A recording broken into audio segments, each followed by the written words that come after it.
There was one thing I needed to make absolutely clear. I never accepted that poison. Snow-Infused Frost Poison was developed under the leadership of heavenly Serpent Yin, the poison fiend of Serpent Valley. Its mechanism unfolds in 3 phases: early stage, middle stage, and final stage.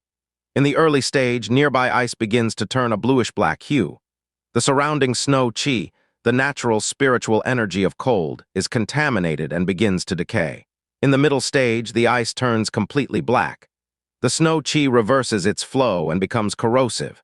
This causes practitioners' meridians to freeze and their internal energy to backflow, triggering chi deviation. Most ordinary martial artists are dealt with by the middle stage, and then comes the final stage. This is the critical phase. The moment a martial artist taps into the water attribute natural chi, snow chi, from a contaminated area, anyone in the 4 realms of heaven and earth dies instantly. The damage goes beyond meridian corrosion. The entire network collapses and the dantian is torn apart. That's how powerful this poison is. It can even affect a master in the first stage of the martial god realm, the unity of heaven and man. Judging by the sample the deputy sovereign was holding now, it resembled the middle stage in form, but its effectiveness was still below the early stage. Most likely, this was the research prototype, which meant this was the beginning. I held no personal grudge against the poison fiend or the poison empress. But in this life, I intended to protect the Snow Palace, and anyone trying to destroy it, I would rip to pieces without mercy. My eldest brother spoke up to our father. "I'll investigate this. I'll find out who's behind it and eliminate them." As if waiting for that moment, the second brother immediately followed. "If it's the Northwest region, that's near the Ice Sea domain. I know that area better. I'll take the investigation." The fourth brother, who had been lurking silently in the corner, seemed about to speak, but closed his mouth again. The third sister hadn't shown any intention of joining the discussion to begin with. They still saw this as just a power struggle for the position of deputy sovereign. But unfortunately for them, this was far beyond that. This would escalate into something that endangered the very survival of the everlasting Snow Palace. And if it hadn't been for me, that poison would have spread unchecked and caused a catastrophe. It had to be uprooted now. Strangely enough, that was when my father looked at me. "Is this your first time attending a meeting like this?" "Yes, I believe it is." "Do you have an opinion?" Everyone turned to look at me. Meeting their eyes, I let out a quiet scoff. To be blunt, while this issue certainly threatened the very existence of the Snow Palace, it wasn't a priority for me right now. The battle for the deputy sovereign position, the internal political games, none of it mattered. What I needed was to speak with my father. That was the only reason I'd come here. In a quiet voice, I spoke.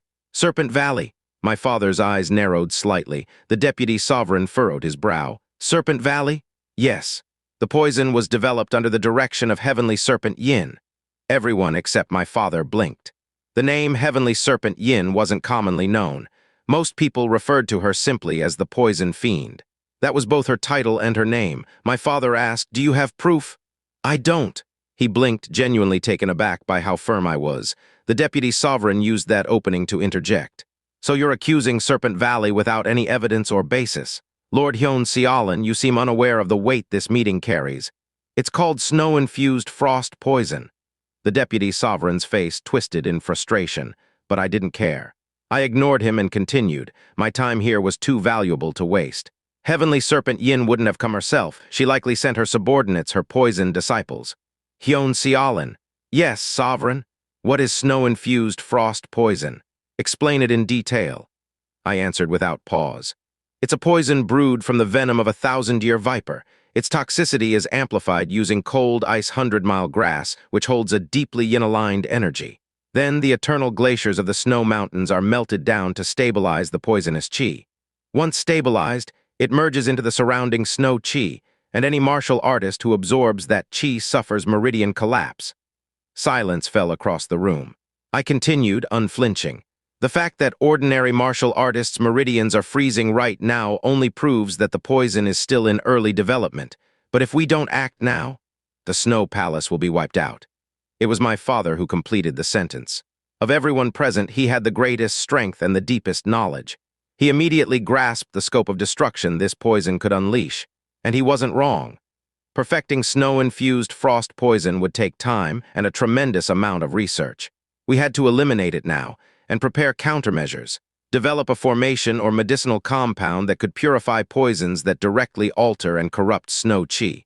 The hall remained deathly silent. You seemed to know a great deal, as if you'd seen it yourself. No one questioned whether such a poison could exist. No one accused me of making it up, because my explanation had been too precise, too coherent.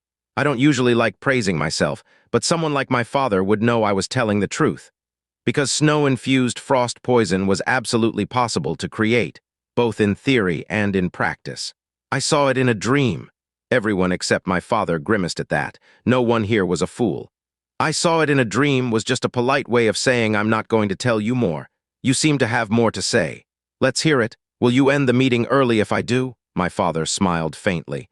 If your answer is satisfactory, I promise the meeting will end immediately. Very well, then I'll continue. They're likely conducting their research somewhere within these snow mountains. So the question is, where are they hiding? That location must meet 3 specific conditions. 3 conditions? Yes. First, a place that's in contact with underground water veins, but still allows deep permeation of cold energy. Second, a location close to an area with dense snow chi, yet remains outside the usual surveillance grid. Third, a place warm enough to sustain the body temperature of a 1,000-year viper. I paused and looked toward my 4th brother, the one who liked to wander aimlessly all over the snowy peaks. Do you have any place in mind? You're asking me? I said nothing. And I wasn't the only one. Everyone's eyes turned to the 4th brother, who swallowed repeatedly, then shook his head, saying he didn't know. He spent all his time wandering these mountains and couldn't even capitalize on this golden opportunity. That's not my problem anymore. Looks like we'll need our eldest brother to answer that instead. Most of those present probably had some ideas already. I didn't know where it was. I hadn't lived in the snow mountains that long. Not even a third of my lifetime had been spent here, so it'd be weirder if I did know. My eldest brother took a moment to think, then spoke with clarity. If those are the conditions, then the underground cave of Chingan Valley or the old weapons vault beneath Cold Spirit Peak would fit. Just as he finished, the 2nd brother, who'd been silent, added without inflection, "There's also the ice fissure in Frozen White Gorge." I turned my head and met his gaze. Cold eyes stared directly at me. I returned the look. A glint sparked in his. Of the 3, the fissure in Frozen White Gorge fits your conditions best, even has abundant drinking water. There's no better place novelite for long-term hiding. Then I suggest we split the martial forces and strike all 3 locations. Stealth is essential, and speed. Wait, little brother. It was my sister. She looked at me with trembling eyes as she asked, "How do you know all this? You're not just familiar with the internal workings of Serpent Valley, you even seem to know their entire plan, don't you?" I told you. I saw it in a dream. Little brother, do I look like an idiot to you? Even if you don't want to talk, I saw it in a dream is way too lazy of an excuse. Even if this was just speculation, no one could know that much without a basis. Everyone's gaze was pinned on me, but I didn't flinch. I simply looked at my father. He, unlike the others, would be judging me not by the source of my information, but by my bearing. Do I need to say more? My father, who had been quietly watching, gave a small smile. Good, great Snow Kirin. Yes, Sovereign. You'll be assigned 50 cold spirit guards from the White Spirit Guard, along with 3 of the 12 cold spirits. Go to Chingan Valley. At your command, 2nd Snow Kirin. Yes. You'll also be assigned 50 cold spirit guards and 3 of the 12 cold spirits. Go to Frozen White Gorge. And I Snow Spirit 3rd Snow Kirin. At that, my sister and 4th brother rose from their seats at once. You 2 will be assigned 6 of the 12 cold spirits. Go to Cold Spirit Peak. At your command. The everlasting Snow Palace has several armed forces. Among them, the Snow Spirit Guard is one, but the White Spirit Guard is in an entirely different class. They are the palace's elite. Their structure is simple. 1 commander, 12 cold spirits, and all others beneath them are cold spirit guards. The commander must be a master at the martial god realm. The current commander is a man named Hyun Sim, and his cultivation has reached the 2nd stage of the martial god realm, manifestation of the infinite. Beneath him, each of the 12 cold spirits must be at least in the late stages of the 4 realms of heaven and earth, and they each lead their own independent units. Among them, 1st Spirit and 2nd Spirit are masters of the unity of heaven and man, while the remaining 10 are split, 6 in the realm of harmony, 4 in heaven and earth initial realm. Below them, the cold spirit guards are composed entirely of martial artists at Samwa Meditation Hall level or higher. Their total number never exceeds 150. They are, without question, the elite. Everyone, you are dismissed. With that single line, the council began to stir. Some seemed to think they should raise objections. Shouldn't we at least discuss before launching coordinated attacks? But this was the everlasting Snow Palace. And its master was none other than my father, Ice Heaven Supreme, Xianxia. His gaze was locked on me and mine on him. I didn't look away, had no intention of doing so. Those watching began to file out quietly, because they could sense it too. There was a conversation that needed to happen between my father and me, and it would be serious. Xianxia, he was no fool. In fact, if he were, there's no way he could have reached that level. He'd sensed it from the very beginning. That Xianxia had no interest in things like meetings. It was a curious thing. Even though the topic of that meeting was as grave as the possible annihilation of the everlasting Snow Palace, his attitude treated it like something trivial. Anyone would think that kind of reaction went beyond strange and into madness. But Xianxia wasn't like that. If anything, he found it intriguing. You looked like you had something to say. Go ahead then. Let's see what matters to you that much. I'll be direct. Good. I prefer that. I'm going to take Xianxia. You? Yes. Again, it was strange. Was that really all he came to say? But that thought changed with what Xianxia said next. Wasn't that the reason you sent me to the snow compression branch in the first place?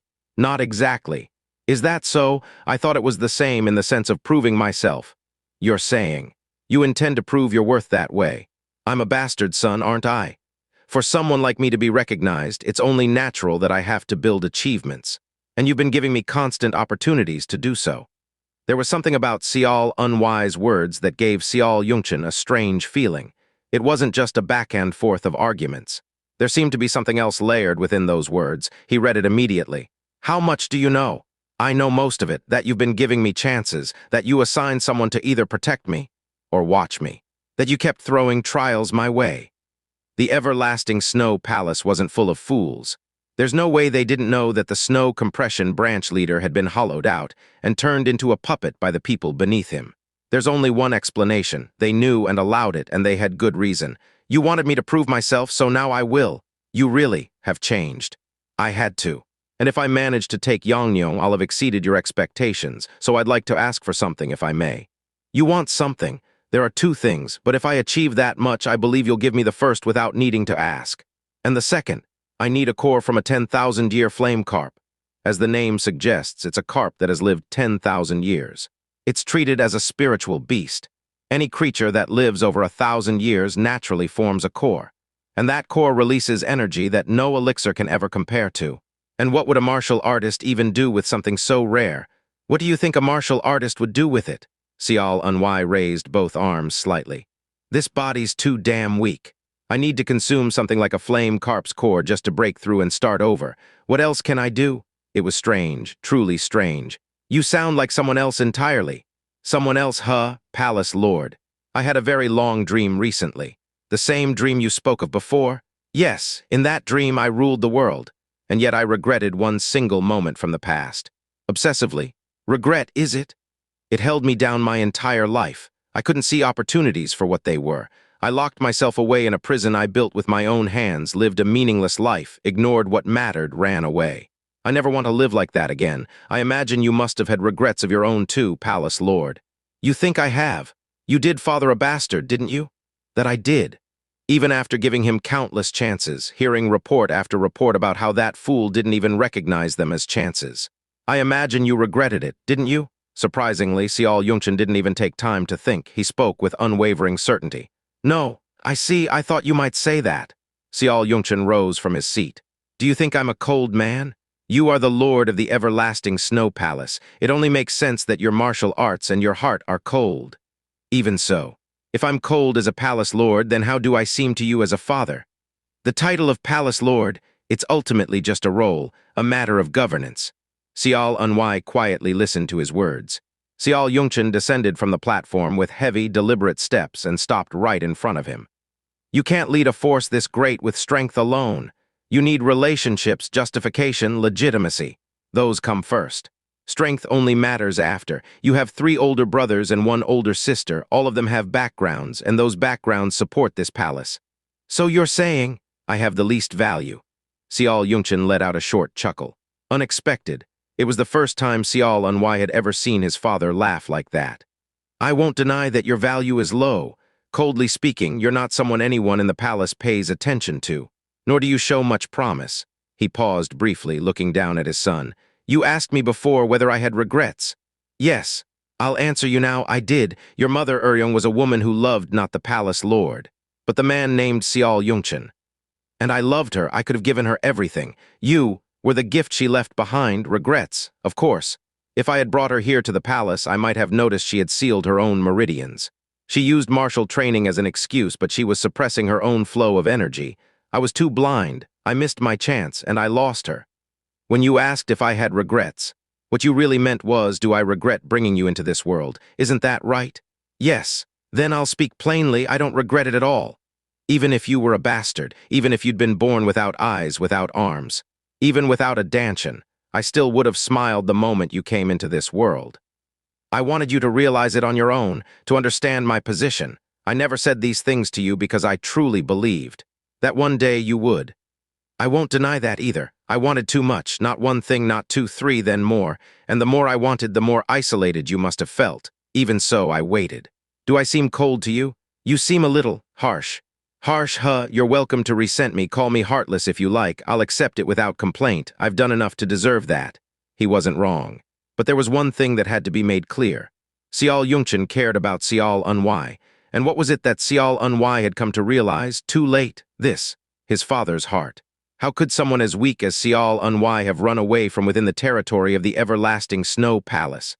How could he have entered a secret realm alone? That secret realm. It was Inspector Xiang who had told him about it. But was he really the only one who knew? Of course not. It was Xianxia who knew. And Xianxia who let it happen. It was in that place that Xianxia cultivated strength and stepped back into the world. Afterward, he shook up the martial realm and became a powerhouse. And throughout that entire path, Xianxia silently supported him. Until the day he died. That part was real. After Xianxia's death, the everlasting Snow Palace began to rot. And Xianxia couldn't just stand by and watch it happen. At first, he tried to persuade them. Then again, and again a 3rd time.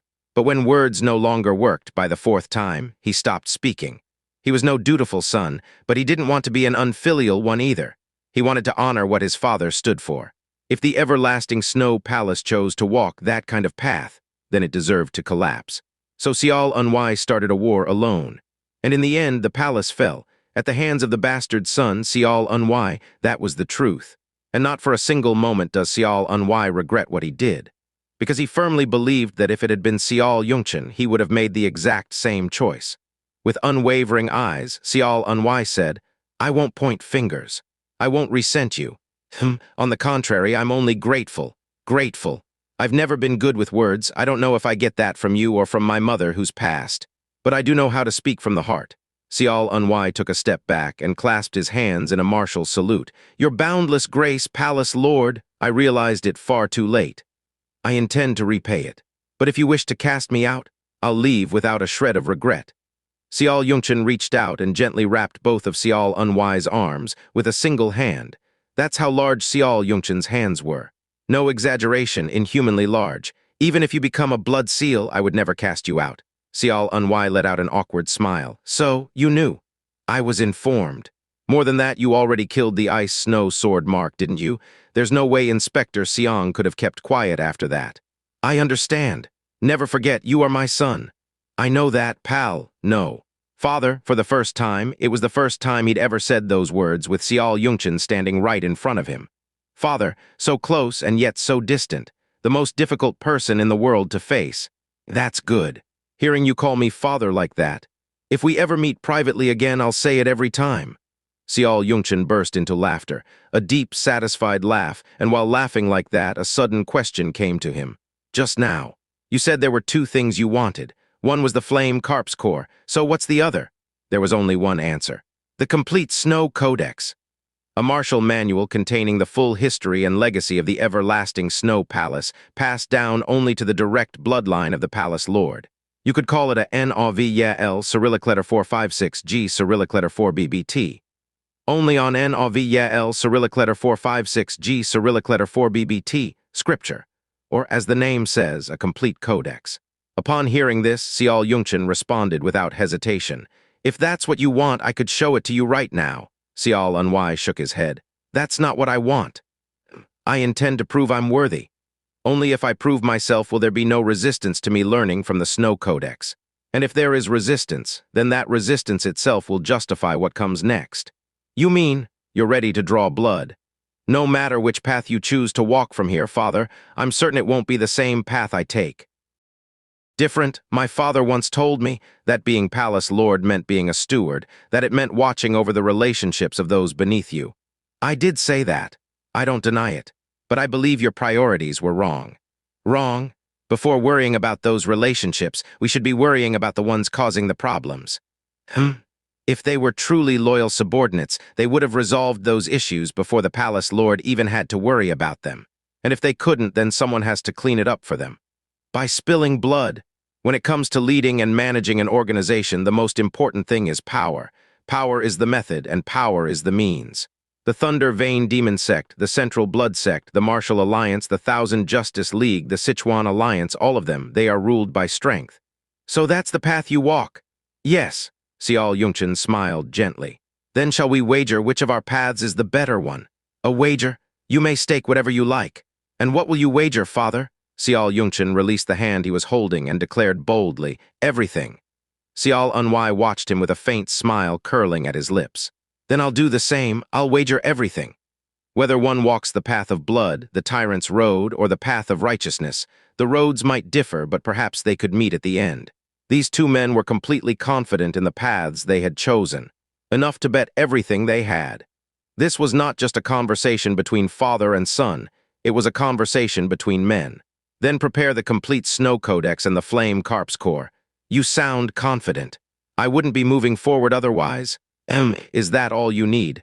There wasn't anything else. But something just came to mind. Sial Yungchen assumed he meant military support, but the answer that came next made his heart sink without warning. I want no involvement from the palace. What? I don't want your strength or the halo of your name behind me. You're saying. You'll take Yangyong with just the snow compression branch. Yes, I may use Inspector Siang for a few logistical tasks, but I don't intend to use him for any combat. Son. Yes, Father. You do understand that the line between confidence and arrogance is razor-thin, don't you? I understand it very well. Right now, your level is just Yang Radiance appears. Yangyong has more than 5 martial artists at Samwa Meditation Hall, and 1 at 5 Chi joins the Origin. Even if you've already killed 1 at Samwa, there are still 4 left. I've heard the reports. I can't wrap my head around it. Have you heard that saying? What saying? When a snake tries to swallow an elephant, its belly bursts and it dies. So you've heard it. Yes, I have, but Father, you're mistaken. I am? Yes. The snow compression branch isn't the snake, and Yangyong isn't the elephant. The snow compression branch is a white tiger, Yangyong is a fox. A tiger and a fox, is it? Why would a tiger ever fear a mere fox? So you have a plan, then? I have many.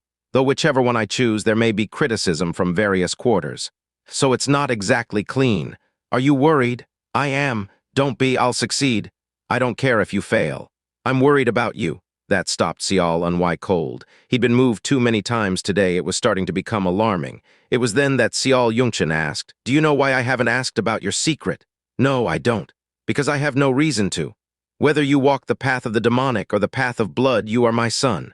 I didn't ask.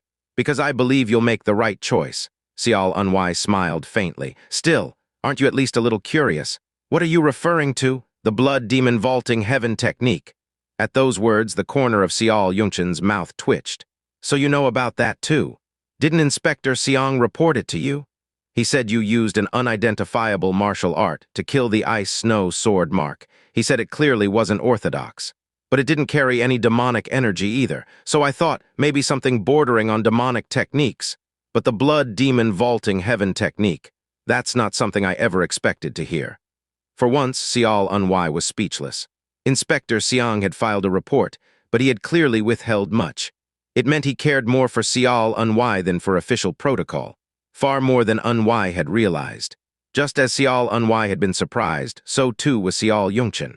He'd known Inspector Xiang favored Xiao Unwai, but to conceal the truth in an official report, that was a step beyond loyalty. There's no way Inspector Xiang didn't recognize the technique. No way he didn't know it came from the central blood sect. He had been trained thoroughly. A quiet question began to rise in Xiao Yongchen's mind. How do you know that technique? He wanted to ask, but chose not to. Before he could say anything, Xiao Unwai spoke up. Please don't punish him. I won't. You already have someone of your own, I see. A soft smile touched Xiao Yongchen's lips. It was warm, far too warm for a man like him. Soon, Xiao Unwai smiled just as gently in return. The martial world is a place where you must constantly prove yourself. Even if this place is dismissed as outside the true martial realm, it's still part of it all the same. He wasn't wrong. This was the martial world, and it was no place for words alone. Xiao Unwai took one step back and once again offered a martial salute. Please rest well. I'll return with good results. Xiao Yongchen stared at him in silence, but unlike before, he did not reach out to grasp his hand. This was a declaration, not from son to father, but from one man to another. A man standing to prove himself. And then Xiao Unwai glanced toward the edge of the council hall. There a go board sat quietly, a board crafted from 10,000-year ice jade. Among the countless jade stones imbued with the energy of the snowy mountains over centuries, only the purest pieces had been selected for this one. The surface bore an intricate carving of snowy peaks, and the grid lines were drawn in pure gold. A glimmer lit up in Unwai's eyes. This wasn't just any go board. The Frost Sky board, isn't it? You recognize it? Yes, it's the board used by the first palace lord of the everlasting Snow Palace. Its value can't even be estimated. Xiao Yongchen found it both surprising and strangely satisfying to see his son show interest in the game. Would you care for a round? He hesitated for a moment. Today didn't feel like the right day, but this wasn't just anything. It was Go. A game that contained all the emotions in the world, joy, rage, sorrow, delight. After a brief pause, Xiao Unwai nodded. Yes, I'd like to sit across from you today, father, and share hearts through Go. Share hearts, you say? Xiao Yongchen smiled faintly. Very well, he meant it. With a wave of his hand, the Frost Sky board, which had been resting in the corner, gently floated through the air and landed between the two men. Sit. As Xiao Unwai took his seat, Xiao Yongchen handed him the black stones. Go ahead, you may start.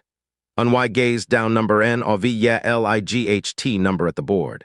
He had always loved Go and was known for his skill, but never once had he played on the Frost Sky board. He only remembered one image from his childhood, his father staring deeply into this very board, lost in thought. What had he been thinking? What picture had he been drawing in his mind as he looked at those arranged stones? Unwai had never known. He still didn't. But perhaps once the stones began to fall, he would. Unwai placed the first black stone in the center of the board. Xiao Yongchen's eyes trembled. You're starting from the center. All things in this world begin at the center. At those words, Xiao Yongchen smiled. Very well. Continue. The game began. Unwai's black stones flowed across the board with an ease that made them feel alive, as if the movement itself contained the principles of heaven and earth. Make no mistake, this wasn't a casual match. Xiao Yongchen's demeanor shifted. He grew serious. His white stones began to reach for the corners, but Unwai had already fortified them. You're leaving no empty space. Empty spaces are always a source of danger. Xiao Yongchen lifted his gaze at that. In his son's eyes, he saw something different. You're trying to control the entire board. It's not control. I'm simply filling the places where the enemy could settle before they do. Only the quiet sound of stones hitting would remain for a while. Xiao Yongchen sank deeper and deeper into thought. His son's game was like that of an ancient master. No gaps, no openings, not even trickery could pierce it. It was astonishing. He looked up. Unwai sat opposite him, expression solemn. Father, speak. If your heart wavers, your hand will place the stone in the wrong spot. Xiao Yongchen's hand froze in midair. Didn't they say Go was a way to share hearts? Through this game, Unwai had come to a realization. His father's hand was uncertain. It wasn't that Unwai's skill had exceeded expectations.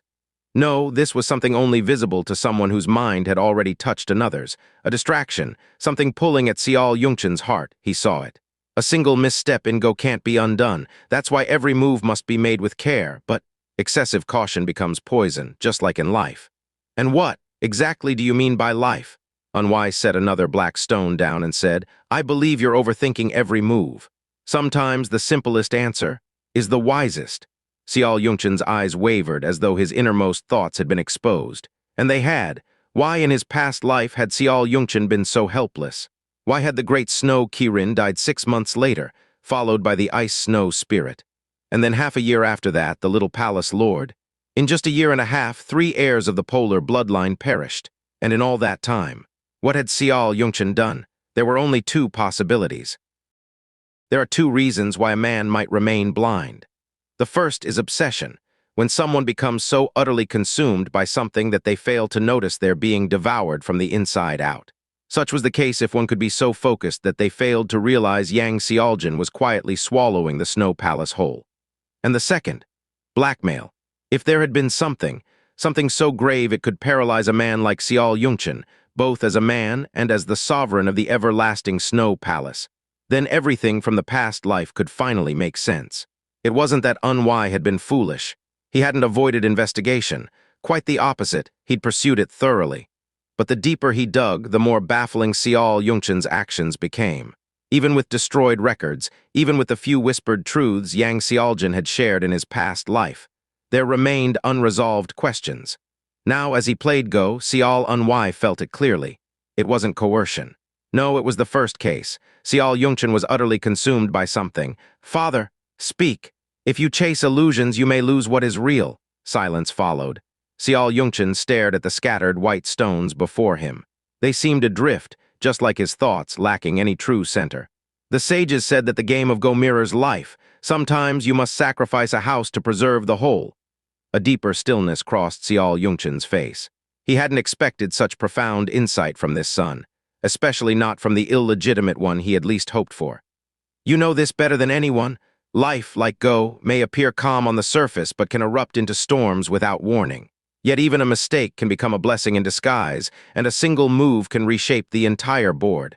Unwai placed a black stone on the board. "Just like this stone." That move flipped the tide of the match entirely. Victory or loss no longer mattered. Xianxia understood what that stone meant. He felt the sincerity behind his son's words, and the resolve to correct what had been overlooked. Neither of them moved for a long while. Unwai did not reach for another stone, nor did Xianxia. There was no need, it was over, a difference of 5.5 points, not a large gap, but its meaning was weighty. This was Xianxia, the man renowned as the finest Go player on Mount Xial. "Shall we continue?" No, not anymore. He was the finest Go player on Mount Xial. "I've lost," he said. "No, you haven't." Xianxia tilted his head slightly at that. "Today I did not face my father at his fullest," Unwai said. "Today we merely shared a piece of our hearts." A faint smile touched Xianxia's lips. How composed this boy had become, and then, how could I possibly deny a loss? Their eyes met, suspended in the space between them. "Today this father concedes it was a clean defeat, not one I feel the need to argue." Yes, Xianxia. He was a man who could accept loss. Unwai slowly rose from his seat. "When I return next time, I hope to read your heart more deeply. And I, in turn, will try to read yours." Unwai smiled faintly. "You already have." He had shown it all without hiding. His feelings for his father, his loyalty to the Snow Palace, every last bit of it without a trace of deceit. Xianxia watched as Unwai walked away towards Xialep. It was a far distance, but for a man like Xianxia it felt close. Unwai never looked back. He simply walked forward until he vanished from sight. Even so, Xianxia stood in place for a long time, staring into the distance. The change in his youngest son defied all logic. It wasn't just a shift in personality. Everything had changed. Especially how he played Go. Every stone, every move carried the weight of something extraordinary. To most, it would seem like the skill of a veteran martial artist hardened by decades of experience in the Murim. But not to Xianxia. He saw it clearly. Unwai's skill was not that of a seasoned master. It was that of someone who had once stood beside the heavens themselves. It was astonishing. He had grown complacent, it was true. 10 years had passed since he failed to break through from the vast emptiness beyond form into sovereign of primordial oneness. He had chased every path he could find, and in doing so, he had neglected the affairs of the Snow Palace. That, the thing he'd been chasing, he believed it to be the perfect answer for reaching the next realm, but there was no excuse. Unwai had opened his eyes, told him not to waste any more time, told him to wake up. His son's transformation went beyond extraordinary, and still he never asked why, because it didn't matter. even if Unwai used demonic techniques, even if he devoured someone alive. Xianxia would understand. No, he would accept him, because he was his son, not in a fragile, sentimental way. Unwai was Xianxia's son. Even if the whole world pointed fingers at him, he would be the one to stand beside him. He had to be. That's what it means to be a father. There was never a time when he didn't give his heart to Unwai. He always had. He simply never expressed it plainly. That was the only difference. Had he done otherwise, it would have shattered the very foundation of the Snow Palace. Sovereign Xianxia, Father Xianxia. Between these two identities, he had always sought the best way forward. As a martial artist, as a father, 18 years ago, Xianxia, then at the realm of Daukan-forming insight, was preparing to ascend to the vast emptiness beyond form. He had always lived within the Snow Palace. He sought change, a different environment, new experiences that might lead to deeper insight.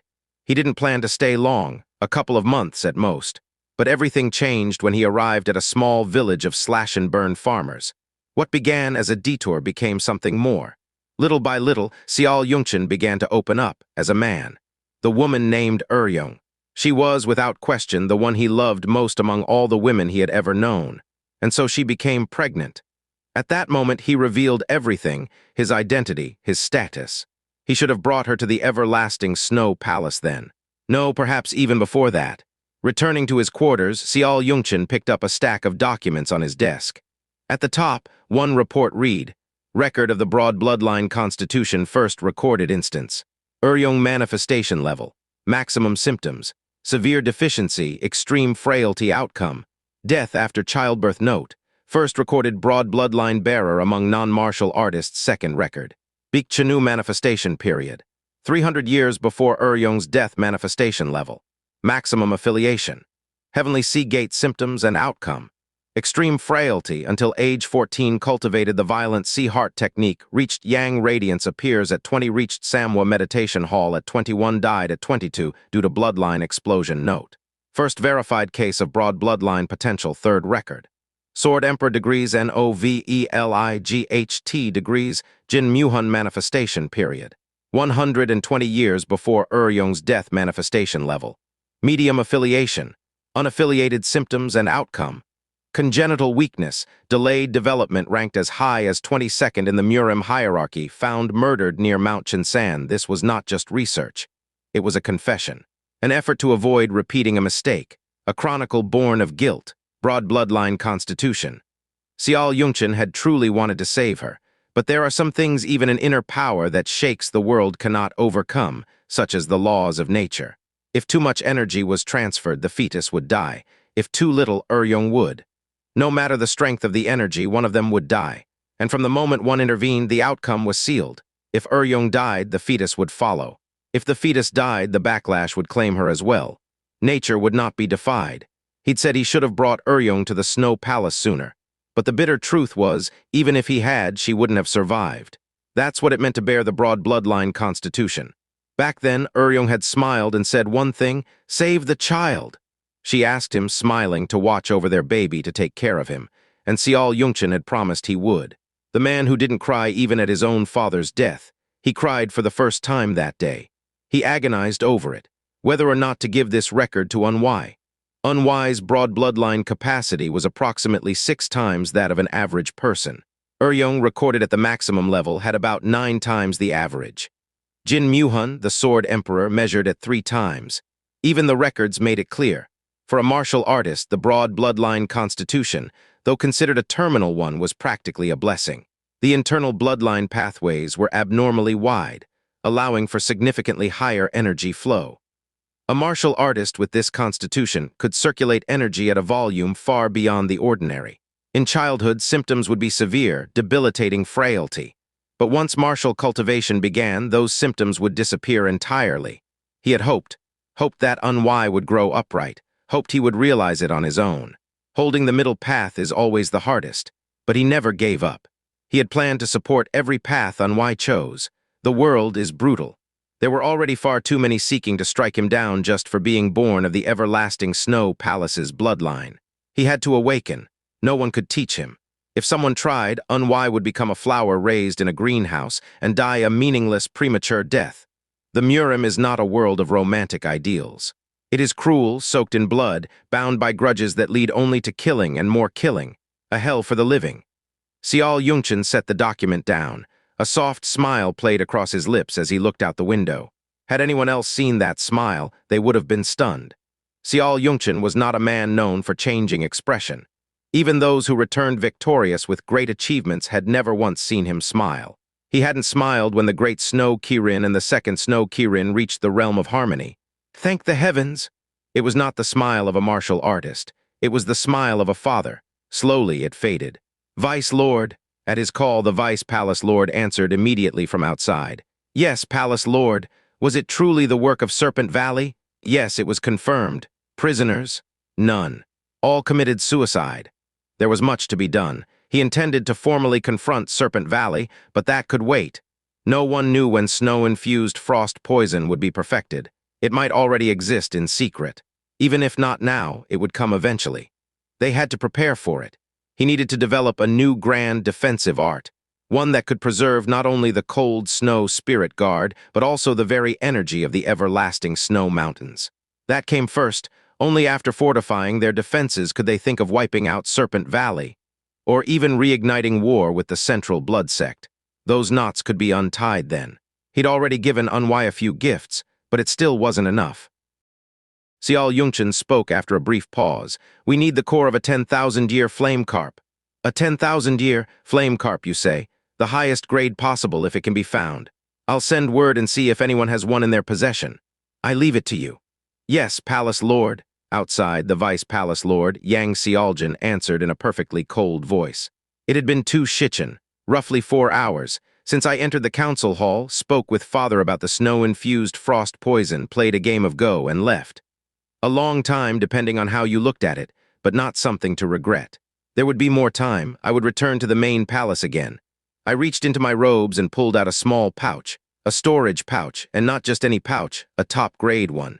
Inside this small pouch was space large enough to hold an entire house. To say I didn't care about winning or losing that game of Go would be a lie. But there had been something more important than victory. Reading father's heart. That had been my true purpose, and in that I succeeded.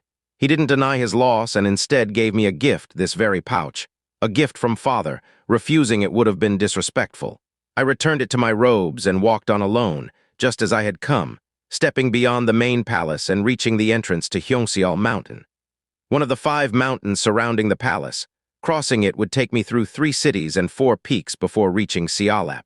I was just about to pick up my pace when I let out a sigh and came to a halt.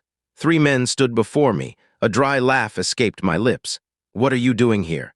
Don't tell me you got lost. Still throwing around stupid jokes, are you? You arrogant little shit. Of course, one of the oh-so-precious bloodline heirs of the polar bloodline. The 3rd Snow Kirin, Xianxia. The air around us was thick with hostility.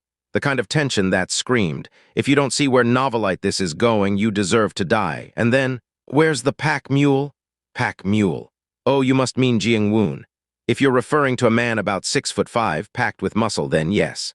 Well, aren't you a strange little bastard? I don't know how you know my servant's name, but why the hell would I bring a pack mule to something this important? I suppose our definitions of important differ. But no matter, I don't know if you've noticed, but I have quite a lot on my plate. So what? So I'd prefer not to waste time. Let's get to the point. Straight to it, huh? Fine, let's do that. Igium Ushim? Yes, young lord. Go beat the shit out of him like the old days. The 2 men flanking Xianxia grinned wide. At your command. You read the situation, the mood, and the men, Igium and Ushim, their realm. 5 Dragon Peak Star, the 3rd realm of the 4 realms of refined chi. Xianxia was in Samwa Meditation Hall, so someone like him wouldn't bring guards stronger than himself. He wasn't that kind of person. I raised my head. Igium lunged first. His fist came straight for my face. I twisted slightly, letting the punch glance past me. His fist ripped through empty air. Ever since I used my blood energy not long ago, I'd realized something crucial. I'm the weak one now, but there are ways for the weak to fight. And I, unlike most, carry insight and experience that go far beyond what any weakling should. If I blended the two, I could fight with ruthless efficiency. Without hesitation, I reached for my cold ice dagger. It flashed as it pierced through Igium's arm. Aagh? His right arm froze instantly, shards of bone and skin turning brittle in the blink of an eye. But even before I could fully withdraw, Ushim came barreling at me from behind. It was fine. The moment Igium anchored himself into that spot, I had already calculated every potential outcome, minimal movement. I stepped back once. Ushim's sword missed my face by inches. I immediately drew my snow-white sword and swung. There was no wasted motion. The arc of my blade traced across both of Ushim's arms. Slice. Both limbs dropped to the ground with a wet final sound. I adjusted my grip on the sword and turned. Igium, with one dagger still buried in his arm, had pulled a sword with the other. A final attempt. Unfortunately for him, it missed again. I reached with my free hand and yanked the cold ice dagger free. Crack! The sound of frozen bones and torn muscle filled the air. Before Igium could even scream, I slashed the dagger straight across his face. Thwack! The blade pierced straight through Igium's left cheek and jutted out through the right. And in that brief instant, I saw him, Sial-Un-He, charging at me from across the clearing, drawing his sword. You bastard! Shoving Igium aside, he launched himself forward, but I moved first. Faster than Sial-Un-He, faster than he could have predicted, that was all I needed. I caught Sial-Un-He's sword with my left hand. Blood spilled, but I didn't care. My right hand, already gripping the snow-white sword, slashed downward like lightning. Crack! A sickening crunch, his left arm shattered. "Aagh!" His scream rang out. "I'm only showing restraint because of our father." I said it calmly, twisting his right arm until I felt the bone give way. Crunch, another fracture. "This sort of thing is rare." My foot split the air. Sial-Un-He's right thigh broke like dry wood. "Try to remember each step clearly." I stomped down on his left thigh. Crunch, crack, bone ground into splinters. Every movement flowed like water. The flawless efficiency of experience, refined in a past life. Looking down at Sial-Un-He, I spoke quietly. "I have no desire to kill my siblings. Quite the opposite, I want to save them." KHH. But if you keep forcing my hand like this, I'll have no choice." As much as father loved me, he must have loved this foolish man as well. In my past life, I drove nails into them over and over. If I did the same again after being given a second chance, I'd only loathe myself. "Remember this, no matter what happens, I will never kill my blood." I reached out and grabbed Sial-Un-He's head. "I'll keep you breathing, but I'll make sure you can do nothing else. I've realized, brother, that you're particularly bad at understanding words, so I'll give you more chances than most. If something like this happens again, I'll start by crippling your right arm. What? I'll tear it out or rip your blood vessels apart, doesn't matter how. I'll make it so you can't even lift a spoon. And you do well to remember the sequence." "No, you wouldn't." "Oh, I would. You get 5 chances." "Why 5? Because on the 5th, I'll shatter your dantian. Even you aren't stupid enough to let it go that far." He swallowed hard. "When that day comes, father will understand as well, so let's make sure it doesn't." I stood up. Igium was still on the ground. He had a dumb, blank expression on his face, like he couldn't figure out how to pull the cold ice dagger from his face. Sadly, that question didn't matter, and it didn't need answering. I stabbed him through the chest. Thunk, the sword punched clean through his solar plexus and exited out his back. "KHK, you pointed your sword at me twice. GHHK, there won't be a third time." I pulled the sword free, and then I swung. SHHLLK, Igium's head soared into the air. I turned. Ushim sat paralyzed in terror, staring at his severed arms like they were foreign objects. He'd figured it out, at least. Better than Igium had. I walked toward him without a word. He crawled backward, but what good would that do with no hands? I stopped a few feet from him. "Got something to say? Spare me, please. I beg you. You're asking something I simply can't do." "What?" "Drawing your sword against a bloodline heir of the polar bloodline is no different than begging for death. Even I can't look the other way forever." "I didn't mean. You've already lost both arms. You'll live the rest of your life that way. Wouldn't it be better to just start over?" "Start over? I don't know if reincarnation exists, but you might as well find out firsthand." The snow-white sword swung once more. Thunk, Ushim's head hit the ground. I wiped the blade clean and turned. Brother. KH Huck. Did you think I was joking when I told you to be more selective about who you surround yourself with? Why you? I walked toward him. Yes, it's your choice who follows you. But even if they're comfortable, if they're beneath you in cultivation and you can't protect yourself, then shouldn't you at least bring guards at the 5 principles of form or heaven and earth realm? You dare lecture me? I call it advice. But clearly it's wasted on you. I stopped in front of him. I was about to say goodbye, but he exploded first. You goddamn piece of shit. Hanbing sect won't stand for this. You bastard, you lunatic. You trash excuse for a human being. As I've said before, I crouched down slowly. No matter what happens, your mother's clan must not interfere.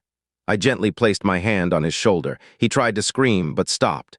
Because the killing intent I released wasn't something a flower raised in a greenhouse could possibly endure. I spoke in a soft, almost kind voice. What I swore to protect is the everlasting Snow Palace, not some second-rate sect like the Hanbing sect. Especially not them. I met Xiao Unhe's terrified gaze and continued, but if you start pulling strings behind my back, if your precious maternal clan starts pressuring me or meddling in my affairs. Crack, I clenched down on his shoulder. Do you truly not understand what will happen next? He had said everything he needed to say. There was nothing left to discuss, and wasting more time would have been foolish. I sincerely hope you make a wise choice. With that, Xiao Unwise slammed his fist into Xiao Unhe's jaw. Crack. A brutal impact. Xiao Unhe's body collapsed in a heap. He was completely unconscious. Xiao Unwise rose from his seat and spoke in a quiet voice. You can come out now. No sooner had the words left his mouth than a man dropped from the sky. He had fallen at tremendous speed, but when he landed, it was silent, as if a feather had touched down. Upon reaching the 5 realms of the martial god, one could begin to manipulate the energy of heaven and earth. That technique, this kind of silent descent, was one of its telltale signs. Ordinary martial artists couldn't even sense the movements of a master at that level, let alone perceive their presence. They existed, and yet they didn't. That was the realm of the martial gods. The man's appearance was utterly unremarkable. His hair length? Average. His build? Average. His arms and legs? Perfectly average. Even the pressure he gave off and the look in his eyes? Unremarkable. And yet it was this perfect normalcy that made him feel strange. He didn't look like a martial artist. He looked like a killer. This was Hyun Sim, Supreme Commander of the White Phantoms. His realm was manifestation of the infinite, the second stage of the 5 realms of the martial god. At the very least, he was someone who could hold his own against xianxia, Vice Lord of the everlasting Snow Palace. Indeed, this is when the phrase, a warrior among warriors, applies. Hyun Sim looked down at Xiao Unhe's broken, bloodied limbs, then turned his eyes to Xiao Unwai. Even his gaze was indifferent. That was excessive, he said. Even his N-8 original source voice was plain. Xiao Unwai stared silently at him for a moment before asking, where was it? What do you mean? I asked where Serpent Valley had coiled itself. It was at the frozen White Gorge. Of course. Were they exterminated? Hyun Sim answered immediately. They all committed suicide. You let them do that, or did they catch you off guard? That's a very strange question. There's nothing strange about it. It's exactly what I asked. Did you let them, or did they catch you off guard? I was caught off guard. Xiao Unwai looked at him silently, so it was carelessness. All 12 of the cold commanders and their subordinates were deployed. You overestimated them. A flicker passed through Hyun Sim's eyes. He wasn't a fool. In my past life, he had sharp instincts and a mind like a blade. Perhaps he sensed the implication in my words. He responded with a slight edge to his tone. Are you doubting the White Phantoms? I sheathed the sword I had drawn earlier and asked. You were watching from the sky, weren't you? I was. You kept eyes on the frozen White Gorge, Cold Spirit Peak, and Chingan Valley, didn't you? Areas you could observe all at once. I won't say it was a poor choice, but in this case, you were wrong. You still haven't answered my question. Do you doubt the White Phantoms? Is there a reason I shouldn't? You're good at asking questions when the answer is obvious. Why would you say that? Serpent Valley is no ordinary sect. As a branch of the Central Blood sect, their abilities are without question. But the way they slipped so seamlessly into territory under everlasting Snow Palace's control, don't you think that's odd? No one noticed them. Not a single person. Can you honestly say that makes sense? The White Phantoms are meant to protect the everlasting Snow Palace, but the palace's enemies aren't only outside. Some are within. Both of Hyun Sim's eyes lit up. You're speaking as if you know something. Am I mistaken? I don't know. Perhaps I do know something the Supreme Commander doesn't, but if you can't even sense it, wouldn't that be negligence? You're criticizing me. Yes, I am, Hyun Sim responded bluntly, almost as if throwing the words back. Shouldn't you be more suspicious of the White Snow Phantom Corps than the White Phantoms? I do suspect them. But in this particular incident, Serpent Valley's infiltration, the White Phantoms are at fault. The patrol region of the White Phantoms includes the frozen White Gorge, doesn't it? Or am I wrong? Hyun Sim let out a long sigh. You're right, this was our failure. He was a man who could admit his mistakes. And in this exchange, he seemed to realize the unsettling feeling he'd overlooked. He blinked slowly, like a man seeing something for the first time. "You're strange. What do you mean? You're not afraid?" A smile tugged at my lips, a memory surfaced from a time long past. He had been drenched in blood when he first saw me. The moment he laid eyes on me, he prostrated himself completely, forehead to ground. "I pay my respects to the dark snow Kirin." I asked why he called me that. I had long since left the everlasting snow palace. "There's no blood left for me to serve but yours," he replied. Looking at his ruined body, I could see the downfall of the palace reflected in his wounds. The arm that had once embodied the dignity of the White Phantoms had been snapped without mercy. His dantian had already been destroyed. "The everlasting snow palace is no longer what it once was." His voice trembled with hopeless despair. "Xianxia's depravity has corrupted not just the palace, but even the mountains of Xialsan. Everyone is dead." Cough, he spat up blood. "The White Phantoms have been disbanded, all its members replaced with Xialjan's puppets, not a single one of the original warriors. Survived, the last loyal warrior of the Xialsan Mountains, once proud guardian of the everlasting snow palace, bowed his head before me. "Please, avenge us." Even while vomiting blood, he never lifted his head. "I, Hyun Sim, am a disgrace. I failed to protect Lord Xial and the everlasting snow palace. But please, this one wish." His final words drowned in blood, but it didn't matter. I had placed my hand on his shoulder gently. I was planning to destroy it anyway. At my answer, the loyal guardian of Xialsan lifted his head and shed tears. And then he died.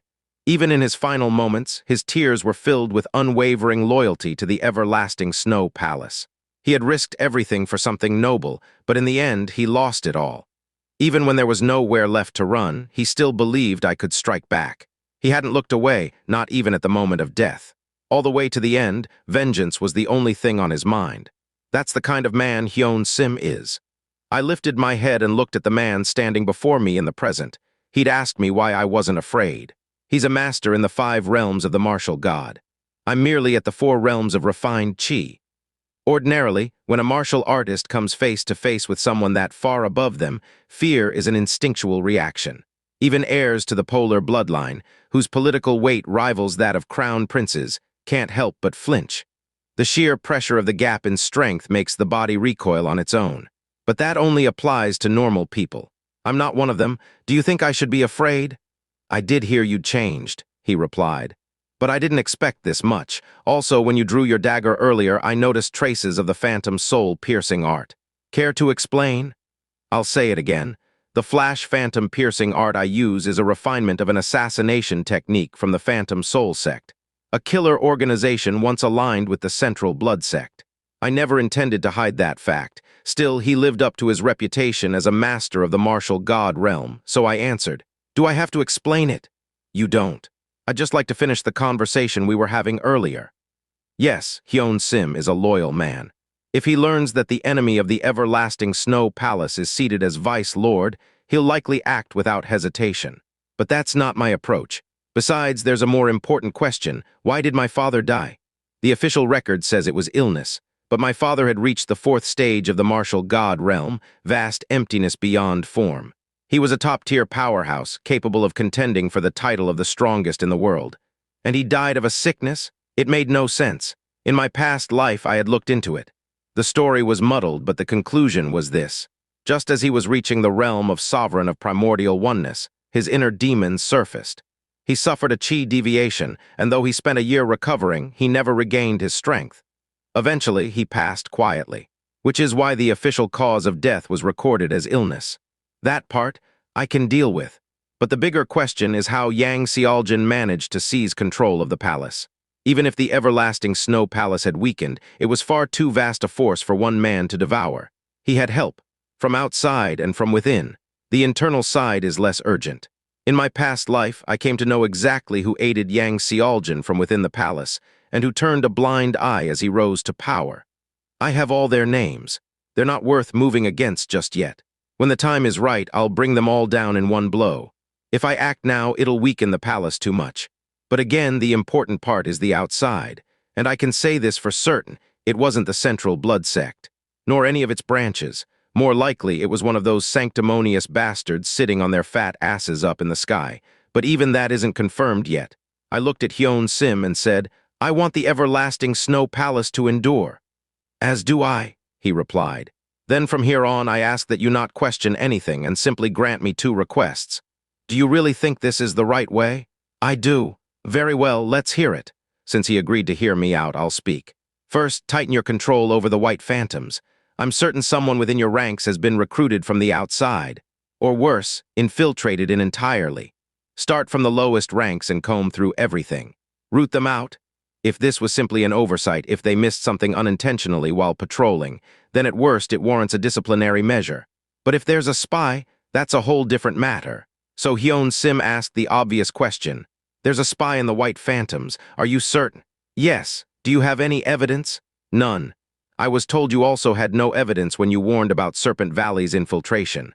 Is this the same kind of hunch? Yes. Very well, what's your second request? Who is currently assisting my father, the Vice Lord? Just him? Usually, yes. Then I'd like you to assist him as well. That's a strange thing to say, I smiled. There's nothing strange about it. 2 guards are better than 1, and frankly, if the Vice Lord ever decides to betray us, only you would be strong enough to stop him. You're saying you suspect the Vice Lord? Not necessarily. I continued, locking eyes with him. Desire is something no one can control. The more unattainable something is, the more people yearn for it, and when they do, they usually turn to forbidden paths to make it real. Xianxia's gaze darkened. This isn't about trusting or not trusting the Vice Lord, I said. If only one person is assigned to assist my father, then their judgment can become clouded. Their perspective narrows. Bias creeps in. That's why I believe it's better to put a counterbalance in place. That is my second request. Then why don't you doubt me? I smiled and took a step forward. I stood face to face with Xianxia. Then slowly I reached out and placed a hand on his shoulder, just like I did that day. Like in that moment burned into memory. Looking straight into his eyes, I spoke slowly. Because you're a man who knows what loyalty is. Respect is something beyond the grasp of reason. It belongs to the realm of the heart. And you, Supreme Commander, respect my father. Loyalty and respect. Those are noble values. If you already possess something that rare, what more could I ask of you? Xianxia glanced at the hand resting on his shoulder and let out a small laugh. It seemed he didn't dislike hearing that. I quietly lowered my hand. Oh, and since you're here, could you take him with you? Understood. We'd already spent too much time here. It was time to return to Snow Compression Branch. There was still much to be done. I'll be going now. I had just turned to leave when Xianxia's voice came from behind me. Dark Snow Kirin. I turned my head, and then Xianxia said something I hadn't even considered. Have you ever thought about joining the White Phantoms? The White Phantoms were composed only of martial artists at Samwa Meditation Hall or above. It wasn't a place one could simply join. But as a blood descendant of the everlasting Snow Palace, I was an exception. With the Supreme Commander's approval, a descendant could join, not as a grunt, but as a unit leader under the 12 Cold Commanders. Without a moment's hesitation, I answered, No. Then would you at least consider becoming my disciple? I smiled faintly. I'll accept the sentiment. His eyes widened slightly, as if he hadn't expected me to reject even that. But I didn't mind. It's cold today, I said, and my father's likely waiting to hear the outcome. You should be on your way as well. Very well, take care. You too, Supreme Commander. This isn't about trusting or not trusting the Vice Lord, I said. If only one person is assigned to assist my father, then their judgment can become clouded. Their perspective narrows. Bias creeps in. That's why I believe it's better to put a counterbalance in place. That is my second request. Then why don't you doubt me? I smiled and took a step forward. I stood face to face with Xianxia. Then slowly I reached out and placed a hand on his shoulder, just like I did that day. Like in that moment burned into memory. Looking straight into his eyes, I spoke slowly. Because you're a man who knows what loyalty is. Respect is something beyond the grasp of reason. It belongs to the realm of the heart. And you, Supreme Commander, respect my father. Loyalty and respect. Those are noble values. If you already possess something that rare, what more could I ask of you?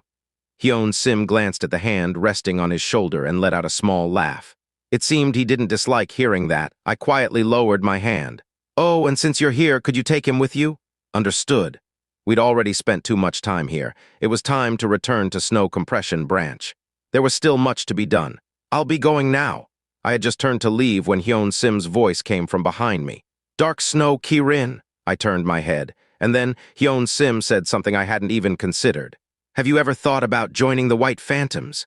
The white phantoms were composed only of martial artists at Samwa Meditation Hall or above.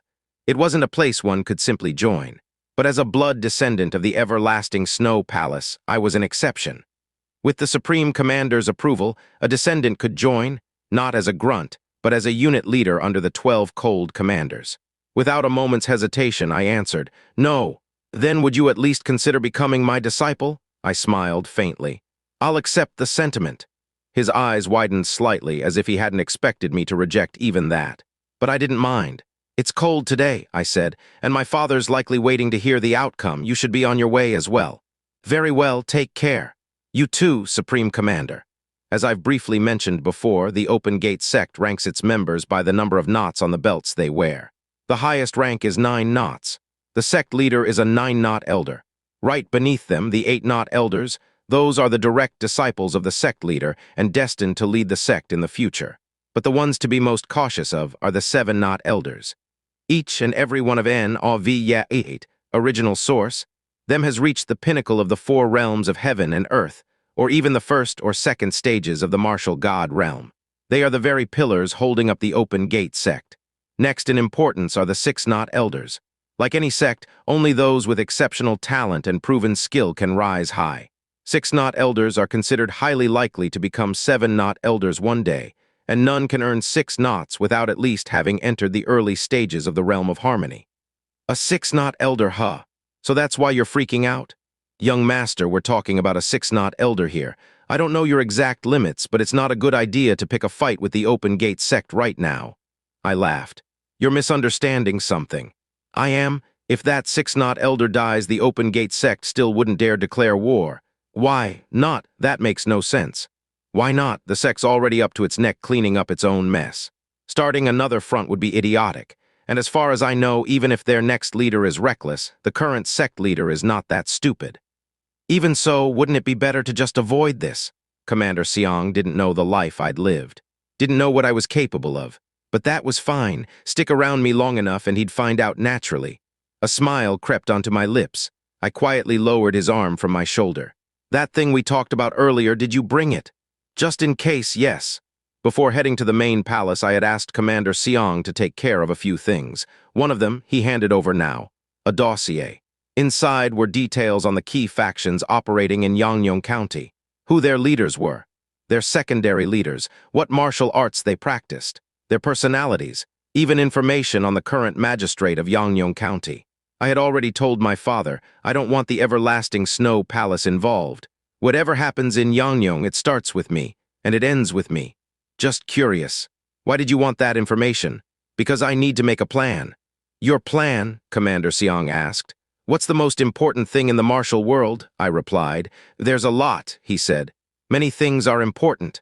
I shook my head. There's only one thing that matters in the martial world, gratitude and grudges.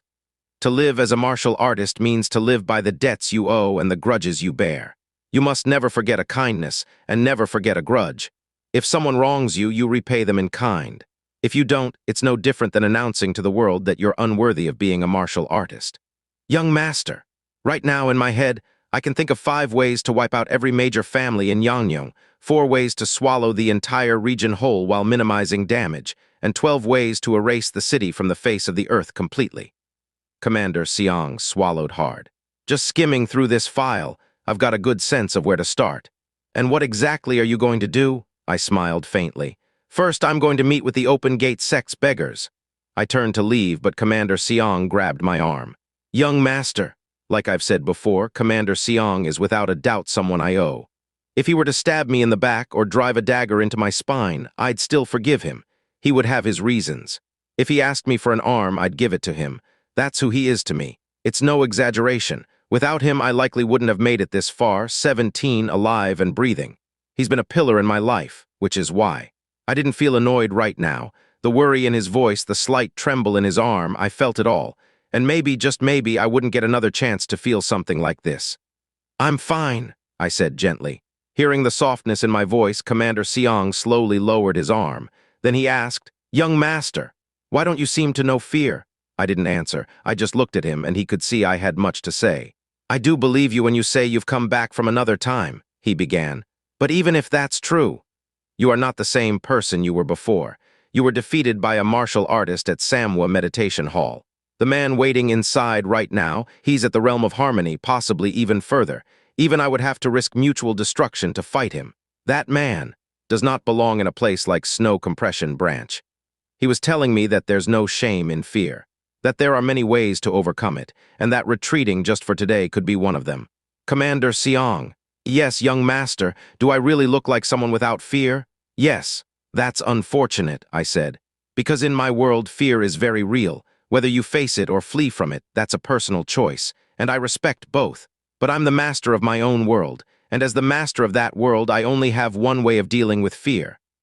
I raised my head and met his eyes. You said retreat is an option. You're right, I'm human too. I retreat, I back down, but not today. There's a difference between walking for the sake of living and walking forward despite fear. Humanity gave that act a name. We call it will. I am a martial artist, and for every moment that I live as one, I will walk forward with that will. Even if I face a master of the martial god realm or someone at the peak of the realm of harmony, none of them can stop my steps. That's how I confront fear, I smiled. Well then, let's not keep them waiting. Guest or not, it's rude to keep someone waiting, especially if they've come unannounced. In the end, Commander Xiang couldn't stop me. I began walking ahead and stepped into the Snow Compression Branch's inner courtyard. There were two men inside. One of them I didn't recognize, but the other I knew all too well. I looked at the man's face, then at the 6 knots tied around his waist. A subtle smile curled on my lips. The sight of that smile made the 6-knot elder Xianxia furrow his brow. A strange reaction. That was no ordinary smile. To Xianxia it looked wrong. Why did it resemble the smile of someone seeing an old acquaintance? Why did it feel like the smile of someone looking at a man he'd already killed once? I didn't expect you to come without notice, I said. With that, I walked past the two men and sat down beneath the eaves, just like I had done once before. Ah, forgive me. I've come a long way and I'd rather not keep standing. I trust you'll understand. Then I turned and looked at Xianxia. Silence, there was no other way to put it. Xianxia found himself speechless for the first time in ages. So this is the kind of man he had become? That bastard, that so-called illegitimate heir, had he truly changed this much? Xianxia, whether he knew it or not, was now a name spoken throughout the martial world. When people referred to the mad dog of the everlasting Snow Palace, it was Xianxia who came to mind. Always. And now that very man stood before him. A pleasure to meet you. I am Xianxia, Branch Lord of Snow Compression. Ho ho ho. Likewise, I'm Xianxia of the Open Gate sect, currently serving as Vice Branch Lord of Xianxia. Again, that faint smile played at the edge of Xianxia's lips. The same smile from moments earlier. What the hell is he smiling for? To be honest, I didn't expect this. Didn't expect what? That someone like you, the infamous iron-handed ghost, would show up in person. Had I known, I would have prepared a banquet in your honor. What a shame. HMPH, you little punk, you've been smirking this whole time. What's so damn funny? Xianxia's gaze shifted to the man standing beside Xianxia, the branch leader of the Yangyong division of Open Gate. Wansum. But Xianxia clearly didn't recognize the man. He barely spared him a glance before returning his gaze to Xianxia. That alone said everything. Senior, you have something to say? Go ahead. Then I'll speak frankly. Has Open Gate fallen this far? Xianxia blinked. What in the world was this boy talking about now? Your hierarchy is in complete disarray. Since when do subordinates interrupt their superiors mid-speech? Wansum bristled at that, but before he could speak, Xianxia laid a calm hand on his shoulder, firmly. So firm, in fact, that Wansum hadn't even noticed when it had been raised. That was the kind of movement only someone at the realm of the enlightened could pull off. Wansum gulped hard and clenched his jaw to stop himself from speaking. But then, it seems you want a proper, meaningful conversation, Xianxia continued. Then please remove that thing. That thing. He referred to Wansum like he was an object, like he wasn't even human. Wansum began trembling with fury, but again Xianxia's hand pressed down, warning him, stay quiet. Ho ho, Xianxia chuckled. That man may look rough, but he is still the branch leader of Yangyong. I don't care. Branch leader or not, that man has already proven his worth, or rather the lack thereof. Proven? He speaks without authority, unaware of his place. He doesn't even understand who holds command here or who has the right to speak. At that level, he's already exposed. Don't you think so, Senior? I'm listening. Is this really Open Gate? Even for a sect of beggars, how can the person in charge of a regional branch be this stupid? Xiao Unwai's eyes were flat, utterly devoid of feeling. And Chen Sugang, staring into that abyss, reacted in a way that startled not just Onesome, but the other branch members, and even Commander Xiang. Ha! Ha ha ha ha ha! The branch hall of snow compression echoed with thunderous laughter. Ha ha ha ha ha! It didn't stop. Chen Sugang laughed like he'd gone mad, and Xiao Unwai simply stared in silence. Commander Xiang had once said, "He's not the kind of man who should show up in Xialap." Xiao Unwai had never agreed with that statement until now. Now that he was seeing it in person, he understood. It wasn't just that Chen Sugang had reached the realm of the enlightened or even the mythic realm. It was more than that. The man known as Chen Sugang, bearer of the nickname Iron-Handed Ghost, would one day be called the Beggar Overlord. Not even the sect master of Open Gate, yet he was destined to become the King of Beggars. A title like that wasn't handed out lightly. It was earned, and clearly he'd already done just that. Xiao Unwai thought to himself, fate can be such a cruel joke. Even just looking at his history made the man seem tragic. He always did what he believed was right, and in doing so he killed. A lot. Especially demonic cultivators. Serpent Valley, the venomous offshoot of the Central Blood sect, had suffered massive losses at his hands. Even the Thunder Demon cult took a hit. And though not as deeply as the Central Blood sect, the 4 outer demon clans, known for their devotion to dark paths, were nearly wiped out by him. Some of them came close to total extinction. In the end, he vanished, taken without a trace. His Danshan destroyed, tortured to death. Why was he captured? A fundamental question. He had reached the peak of the blossoming petal fist, a force among forces. How could someone like him be kidnapped? The answer was simple. The sect master of Open Gate sold him out. Yes, that was the truth. In the Open Gate sect, Chen Sugang wasn't just important, he was central. So what happens when the head of the hunting dog grows too big? You put it down. That's what happened to Chen Sugang, and he didn't die easily. They tortured him. Over and over again. And yet, even then, his will didn't break. By chance, Xiao Unwai visited during that time. Chen Sugang had passed on several pieces of crucial information. Then he made one final request. Kill me? So he did. Back then, Xiao Unwai never imagined he'd see Chen Sugang again, never in this life, and certainly not. Here in Xialap, everyone watched as Chen Sugang roared with laughter. At some point, it stopped, abruptly. Good, I think I understand what kind of man you are now. And what kind is that exactly? Rumors are just that, rumors, but you strike me as a true man. They say even a bear will dance if praised, but unfortunately, I've never had much talent for dancing. That's quite all right. Don't worry about it. I'll enjoy your dance another time if the chance comes. It sounded like casual banter, friendly even, but peel back the surface and it was anything but. Chen Sugang had just cast his bait, a true man. Then, as a man, how do you intend to take responsibility for what you've done? He'd lifted him up with flattery, only to now measure his worth through judgment. That was Chen Sugang's style. Xiao Unwai responded with a faint smile. Why should I be the one to take responsibility? Then who should? Still wearing that smile, Xiao Unwai stepped forward.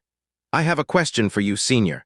In front of the branch lord of snow compression, an open gate thug with only one knot tried to chase me off, just because his branch leader wasn't present. He acted as if he outranked me. He even used the Open Gate sect's name to threaten me.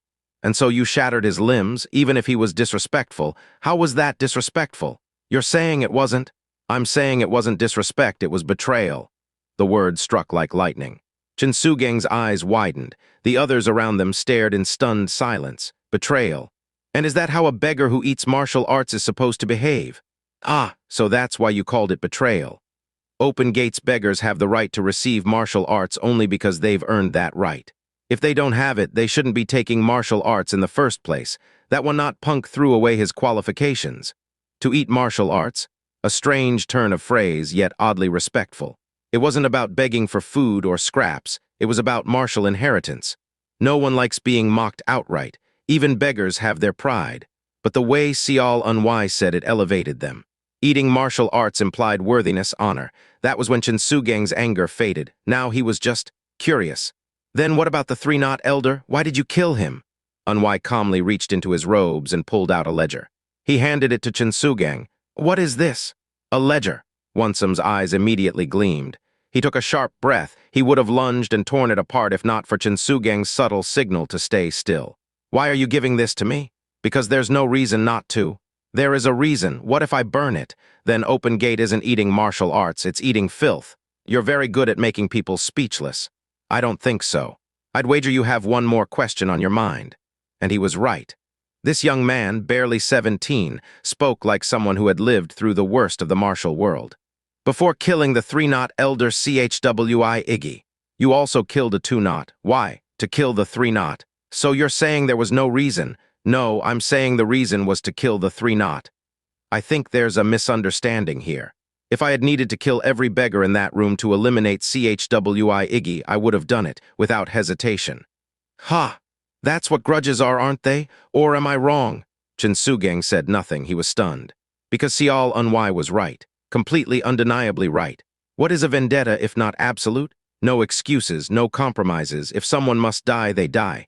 If others stand beside them, they fall too. Eradicate the root. That's the foundation of true vengeance. But few in the martial world ever follow through. Most negotiate, settle in the middle, trade pain for favors. Xiao Unwai had gone to the root. And this was a 17-year-old boy. The root, no, you're right. Shinsugang murmured as he flipped through the ledger, then he stopped. His eyes locked on Wonsum. The man flinched, and in that pause, Xiao Unwai delivered the final blow. As you can see, every coin that passed between Yawun and Open Gate, both here in Sialap and in Yongyong, is in that record. As for the man standing beside you, there's no need to say more. The bribes are spelled out crystal clear. How can anyone speak of responsibility in front of me? Tell me, Senior, can someone who took money to sell off the very land he was meant to protect, can he really original source, claim the right to receive martial arts? Shinsugang's expression turned cold, but not toward Xiao Unwai. In a flash, faster than anyone could react, splat. His hand slammed down with a crack of bone and blood.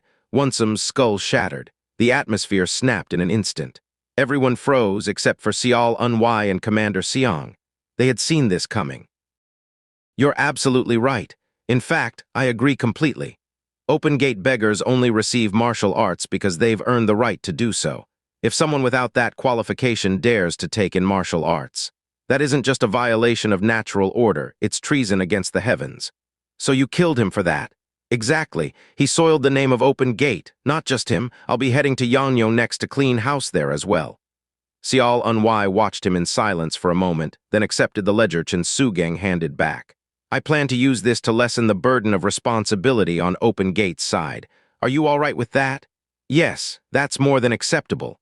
And as for some of those numbers listed in the ledger, I can tell a few were probably exaggerated for effect, but it's fine. I'll send the appropriate compensation to Sialep soon enough. Is that agreeable as well? A faint smile tugged at the corners of Unwai's mouth. I have no reason to refuse, but rather than immediate compensation, I'd prefer something symbolic, a favor in the future. A favor in the future, and symbolic at that? Ho-ho. Fine, fine by me. Just be careful who you hand things like this to Novelight in the future. I gave it to you because you're someone worth giving it to. Shinsugang smiled too, strangely faintly. And here I thought we just met. We did, but oddly enough, it feels like I've known you a very long time. Ha, so it's not just me who feels that way. It was strange, unexplainable even. The way Xiao Unwai and Shinsugang looked at each other, it wasn't something you could describe with reason or logic.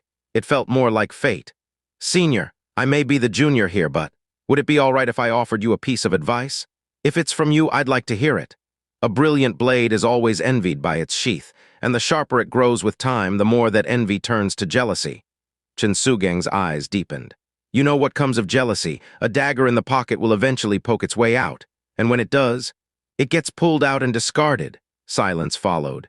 Shinsugang understood exactly what Xiao Unwai was trying to say, and it unsettled him. At first, he'd assumed this boy was hiding behind the name of the everlasting Snow Palace, letting that reputation do the talking for him.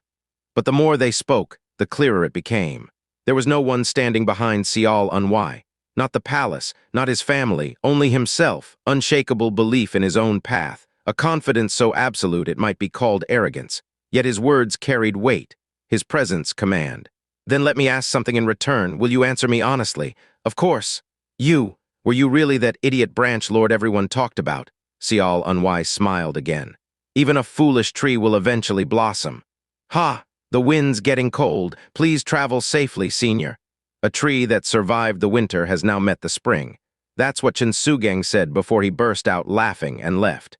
Under the eaves of the building, Xiao Unwise sat quietly, deep in thought, when Commander Xiang approached him.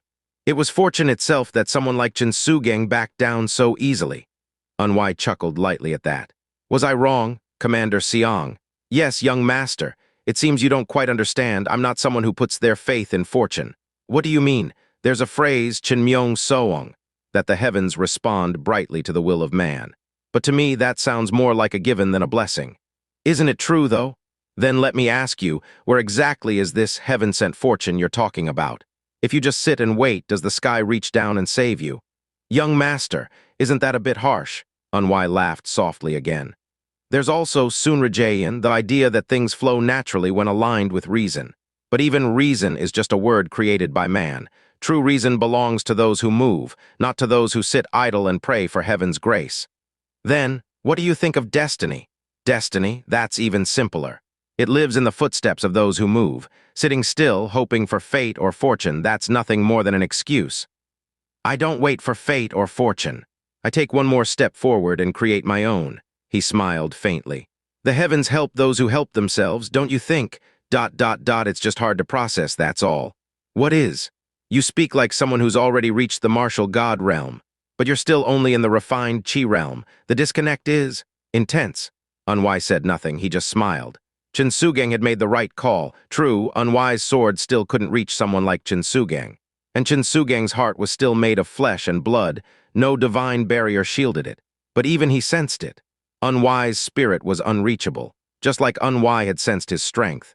Xianxia now knew Xiao Unwise's neck wouldn't break easily, even if you tried to twist it like a chicken's. In truth, whatever became of the open gate sex affairs, Xianxia was a man who focused solely on what stood before him. The reason Xiao Unwai had shown him the ledger was simple, because he was someone worth showing it to. Now, in the campaign to take Yangyong, there would be no interference from Open Gate. And if there was, it would be on Xiao Unwai's side. It bears repeating, for an organization to endure, retribution is not optional, it's a necessity. A faction that turns its back when its own are struck down has no right to exist. The letter we sent to Yangyong, delivered to one of Open Gate's beggars, it should arrive sometime today. To the north of Yangyong County stood a place called Chingun Mountain, Blue Cloud Mountain. At the heart of that mountain sat the stronghold of Juryong Sword Sect, and at this very moment, 4 men were gathered before the gates of the sect master's manor, who held true dominion over Yangyong. Ask any 10 people living in the region, and 5 of them would answer, Juryong Sword Sect. The other 5 would be divided among the remaining contenders. There were 4 factions in total. Juryong Sword Sect, Long Sword Sect, Chingun Blade Sect, Hunchin Palace. Of these, Juryong Sword Sect was the undisputed lead. The others vied fiercely for second place. At the head of the group sat Jiang Mui, sect master of Long Sword Sect, a man in his late 20s. He glanced at the young man seated beside him and asked, "Excuse me, Vice Sect Master, when exactly is your father planning to appear?" The man addressed. Han Sachin, Vice Sect Master of Juryong Sword Sect, gave a slow breath before answering. "I understand your frustration, but my father's secluded training has no set end. That's how these things go, isn't it? Still, it's been nearly a year now. Don't you think it's about time?" A voice cut in before he could finish. It was Du Chenhing, Sect Master of Chingun Blade Sect. "What the hell happened to Bingxiao Jiomhun? I don't know. Disappeared. Didn't he just leave for Sialap a few days ago? How can a man like that go missing?" The events that had unfolded in Yangyong over the past few days defied all logic. And the reason these 4 were now gathered was a single event that defied explanation more than any other. Ho Mucheng, Sect Master of Hunchin Palace, pulled a sealed letter from within his robe and placed it on the table. They had all received the same one. The contents read, "At this time when the will of the eternal snow mountain grows deep, I, Sial Unwai of Sialap, respectfully offer this letter. In years past, Sialap lost far too much. The Hanrung jade veins of Chengnung mine were ours by right. The profits from Sialhin mine were meant to be shared equally, as promised. Has Yangyong's leadership truly forgotten these agreements? The resources and wealth stolen by Yawun are not mere theft. They are an insult, an affront to Sialap itself. And those insults, as you surely know, were not delivered alone. The 4 great sects were deeply complicit, yet I have calculated with great generosity.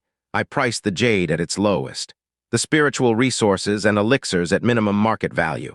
Even the interest was kept to its absolute minimum. And so, Hunshan Palace owes Sialap exactly 98 gold taels. This is not only the price of debt, it is the cost of our shattered pride. Upon receiving this letter, a response is expected within a single day. If no reply is received, we will interpret it as a choice to answer in blood. As the sages said, greet first with courtesy and only then with the sword. Let this letter be that courtesy. The laws of the martial world, forged through 10,000 years, remain unchanged. I await your wise judgment. Sial Unwhy this letter has been delivered simultaneously to all 4 great sects. Hunshan Palace's sect master had received this. So had the others. Only the amounts and accusations varied, but the message was the same across the board. An invoice, one written in impossible numbers. Ho Muching crushed the letter in his fist. My decision is made. His eyes were filled with murderous intent. That bastard branch lord of Sialap. I'm going to bury him. And he wasn't the only one. Han Sachin, Jiang Mui, and Du Chenhing all wore the same expression. Hunshan Palace owed 98 gold taels. Chang'an Blade Sect owed 10,000. Long Sword Sect, 30,000. And Juryong Sword Sect, 2 million gold taels. These weren't just steep, they were unpayable, unrealistic, especially Juryong Sword Sect's bill. Even the wealthiest trade guilds in Zhangyuan would balk at such a demand. No, even they couldn't pay it. 2 million taels was a declaration of war. Let's draft a plan. Of all of them, Jiang Mui, who had lost elite martial artists in the mines, was the angriest. He wanted to tear Sial Unwhy apart then and there, but knew better. This would take planning. After all, like it or not, the boy still carried the blood of the everlasting Snow Palace. I'll reach out to his maternal side's affiliated sects. That was Han Sachin. Let's seize this moment to take full ownership of the 2 mines, tear up those damn agreements. That came from Du Unwhy of Chang'an Blade Sect. If he sent this kind of letter, it means the fool's been faking it all along. We need to find out what's changed behind him. And I'll mobilize the information network. We need to find out what really happened to Bingxial Geom Hun. And if Sialap owes us blood for the dead in the mines, we'll squeeze them for every coin they have. Ho Muching and Jiang Mui exchanged looks. Everyone spoke. Everyone planned. Everyone prepared. Because they all knew a storm was coming, and Sial Unwhy was the one bringing it. The unity of these 4 sects was solid as steel. They had already ruled Yangyong County for decades, not just a year or 2, but for generations. The county magistrate says he wants nothing to do with this. After all the bribes he's taken, if he won't back us on this, there's no reason to treat him with any respect. What can we do? He is the magistrate. Tusk. Jiang Mui clicked his tongue and rose from his seat. That was the end of their meeting. There was only one response to the letter from the snow compression branch. Rejection. And they all fully intended to watch Sial Unwhy kneel before them and beg. Arrogant little bastard. The training grounds of the snow compression branch reeked of sweat, as 5 members moved in perfect sync across the drill field. Sial Unwhy, watching from the side with faint dissatisfaction, finally spoke. The 5-fold snowflake formation only works if the 5 of you move as one. At this pace, your heads will be rolling before the formation is even deployed. The 5-fold snowflake formation. It was a formation Sial Unwhy had devised himself. In his past life, during his time with the Central Blood Sect, he had created a technique known as the Blood Lotus Formation. The 5-fold snowflake formation was its refined evolution, tailored for 5 users instead of 1. Originally, it was a highly complex formation, requiring 6 or more seamless transitions. Those who had once used it in the Central Blood Sect had known no defeat. Its original incantation was simple but ominous. A path forged in blood, the blood road stains heaven crimson. The 5-fold snowflake formation altered that verse into something new. 5 snowflakes become a blizzard. 5 streams of cold become a glacier. From the start, Unwhy had no plans to drastically increase their numbers. What he needed was a formation that could be executed with just 5, and that could draw out maximum efficiency from only 5. That was the 5-fold snowflake formation. It consisted of 3 distinct patterns. The first was the snow compression formation, a fundamental pentagonal shape that allowed for both omnidirectional offense and defense. The second was the ice peak formation, designed to break through enemy lines with concentrated force, perfect for piercing dense clusters. The third was the snowfall cascade formation. Built for swift movement and relentless assault, it had existed even in the original Blood Lotus formation. The names were different, but the intent was the same. This third pattern was the heart of the entire formation. In truth, Unwai had likely created the whole system just to legitimize this final move. "Stop!" At his word, the 5 warriors halted instantly. Unwai watched them regain their breath before slowly drawing his sword. "You've memorized the movements, but you still aren't flowing together. It's disjointed." There was only one way to fix that: drill it in with real combat. He gave a single command: compression. They had already learned the cue words for each formation: compression for the snow compression formation, peak for the ice peak formation, and cascade for the snowfall cascade formation. The moment they heard compression, the 5 warriors' eyes lit up as they sprang into motion, forming a perfect pentagon in a flash. At the center stood the towering Chinpeng. Around him moved Wanyang, Han Murin, Jin Soyop, and Beek Myonggik, each focusing their internal energy in place. Don't wait to channel your energy until after forming the shape. Start gathering it from the beginning. You need to be ready to deploy this formation at any time. Unwai's sword flashed as he spoke. A streak of pale blue light cut through the air like lightning, slamming into Chinpeng's forehead, then whipping down to strike Han Murin's thigh. Their groans hadn't even finished echoing before he spoke again. "The key to this formation is to be as natural as a blooming snowflake. Your movements are stiff, like metal grinding." His blade spun like a storm, cutting through the formation. Wanyang's sword flew at him in response. Pointless. Unwai's sword flipped and deflected it with the back of the blade. Clang, metal rang out. Wanyang stumbled from the impact. Without hesitation, Unwai twisted and struck Jin Soyop's shoulder. Crack, og! He'd used the flat of the blade. If it had been the edge, Wanyang's head would have flown and Jin Soyop's arm with it. When Wanyang attacked, "Jin Soyop, why didn't you move?" Unwai lifted his blade high and slammed it down toward Jin Soyop's other shoulder. Boom, the boy nearly dropped to the ground, but Wanyang moved in to fill the gap. Too slow. Clang, thud, Unwai's blade never stopped. It howled through Novelite them like a snowstorm. "React!" He kept moving. None of them were stupid. They knew he was holding back. He hit hard, but not to kill. He struck just enough to let them respond. Their eyes sharpened. Despite the pain, they swung their swords. But Chinpeng's massive frame was useless before the flat of Unwai's blade.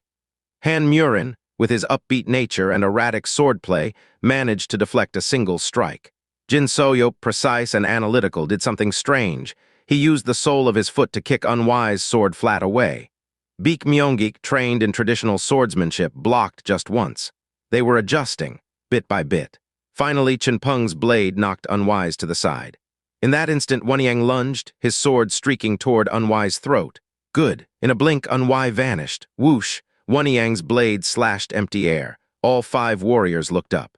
Unwai stood some distance away, wiping sweat from his brow. "Peek," he said. They rushed to reform, this time into a spearhead shape. A charge formation meant to focus everything on one devastating point. But Unwai's blade was already in motion. Chinpeng, leading the front, had his head snapped back from the blow. The others, 4 in a line, were cut down the middle, slammed in the gut or ribs before they could react. In an instant, the formation collapsed. Tusk. Even a moment's lapse when shifting formation is enough to get you killed. Sial Unwai lowered his sword. "The enemy will be waiting for that one opening."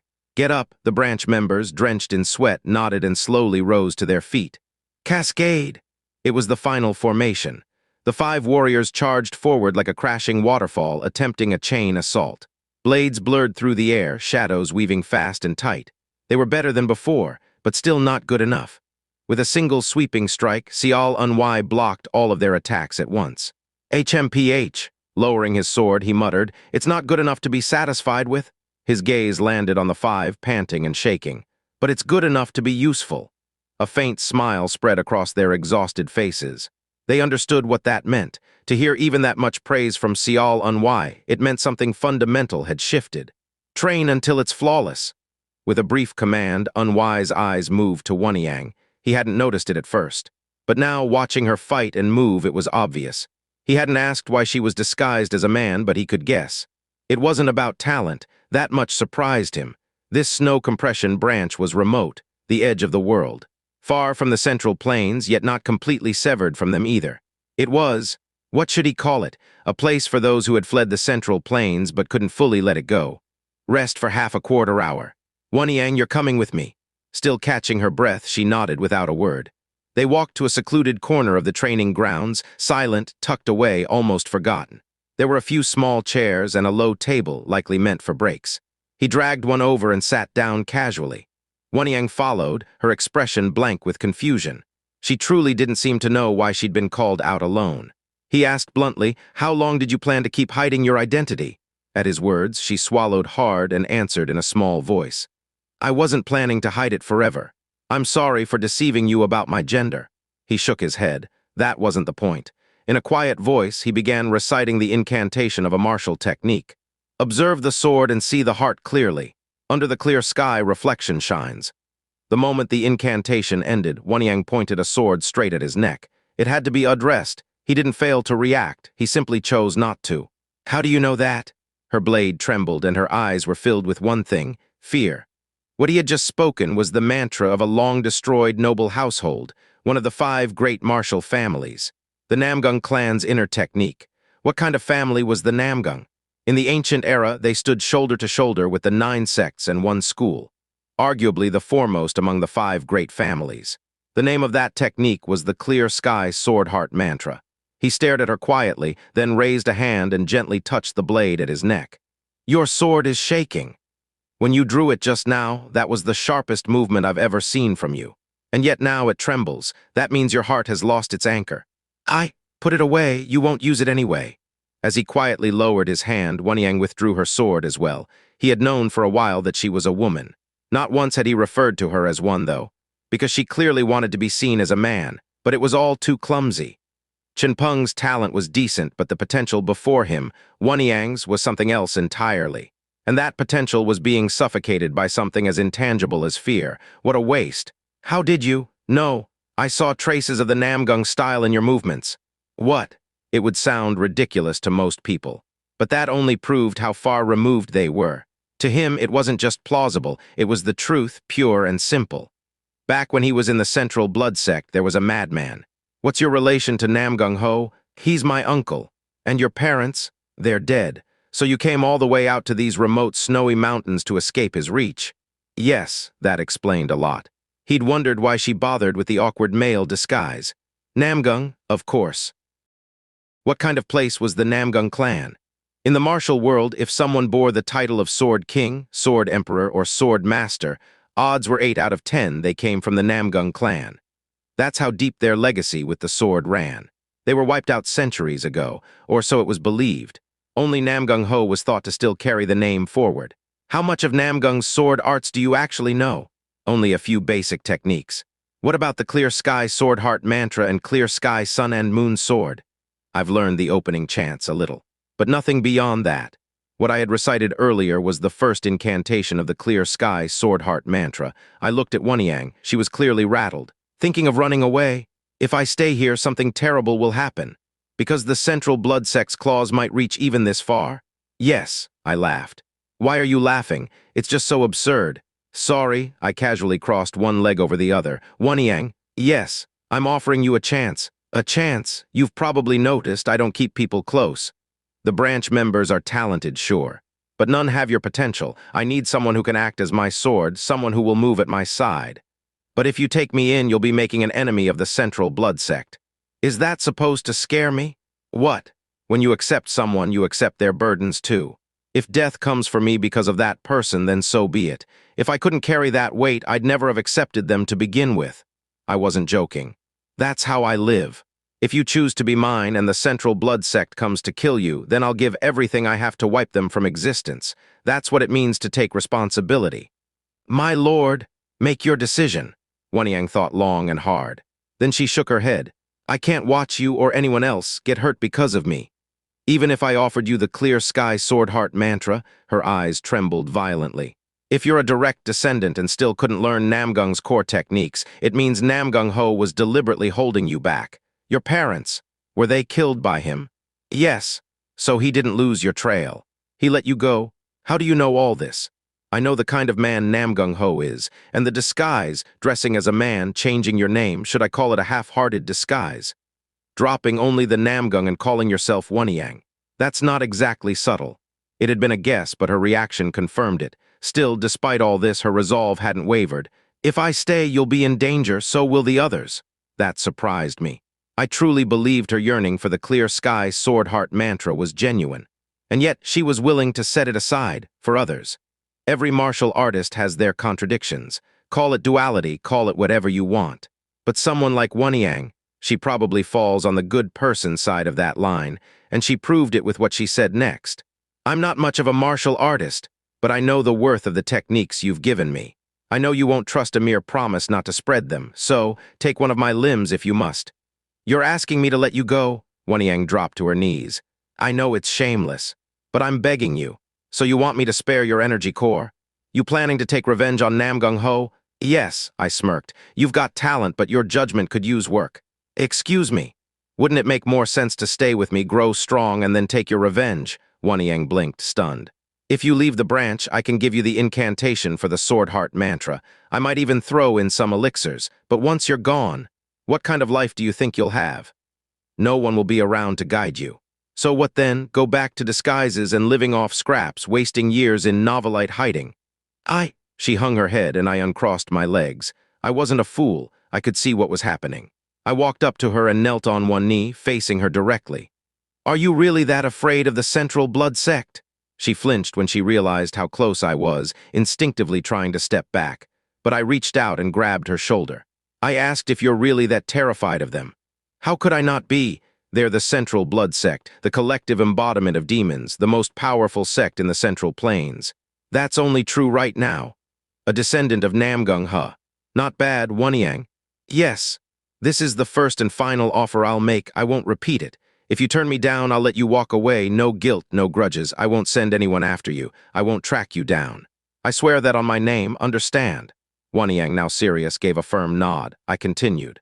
Work under me for exactly 20 years. When I say dig, you dig. When I say run, you run. If I say kill, you kill. Total obedience. In return, within those 20 years, I'll make sure you can kill Namgung-ho with your own hands. She swallowed hard, then asked, You really think that's possible? You still don't get it, do you? Do you have any idea how much I know?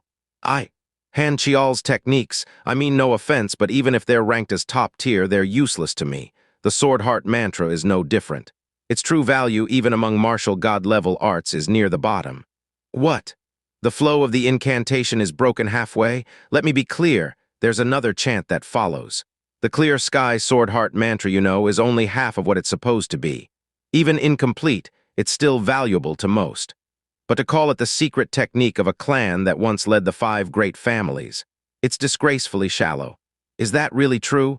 If you're unsure, ask Namgung-ho yourself someday. He knew it was incomplete, so he combined it with a demonic art from the Central Blood Sect to create an entirely new technique. How do you know all this so well? There are ways to know everything. A side note.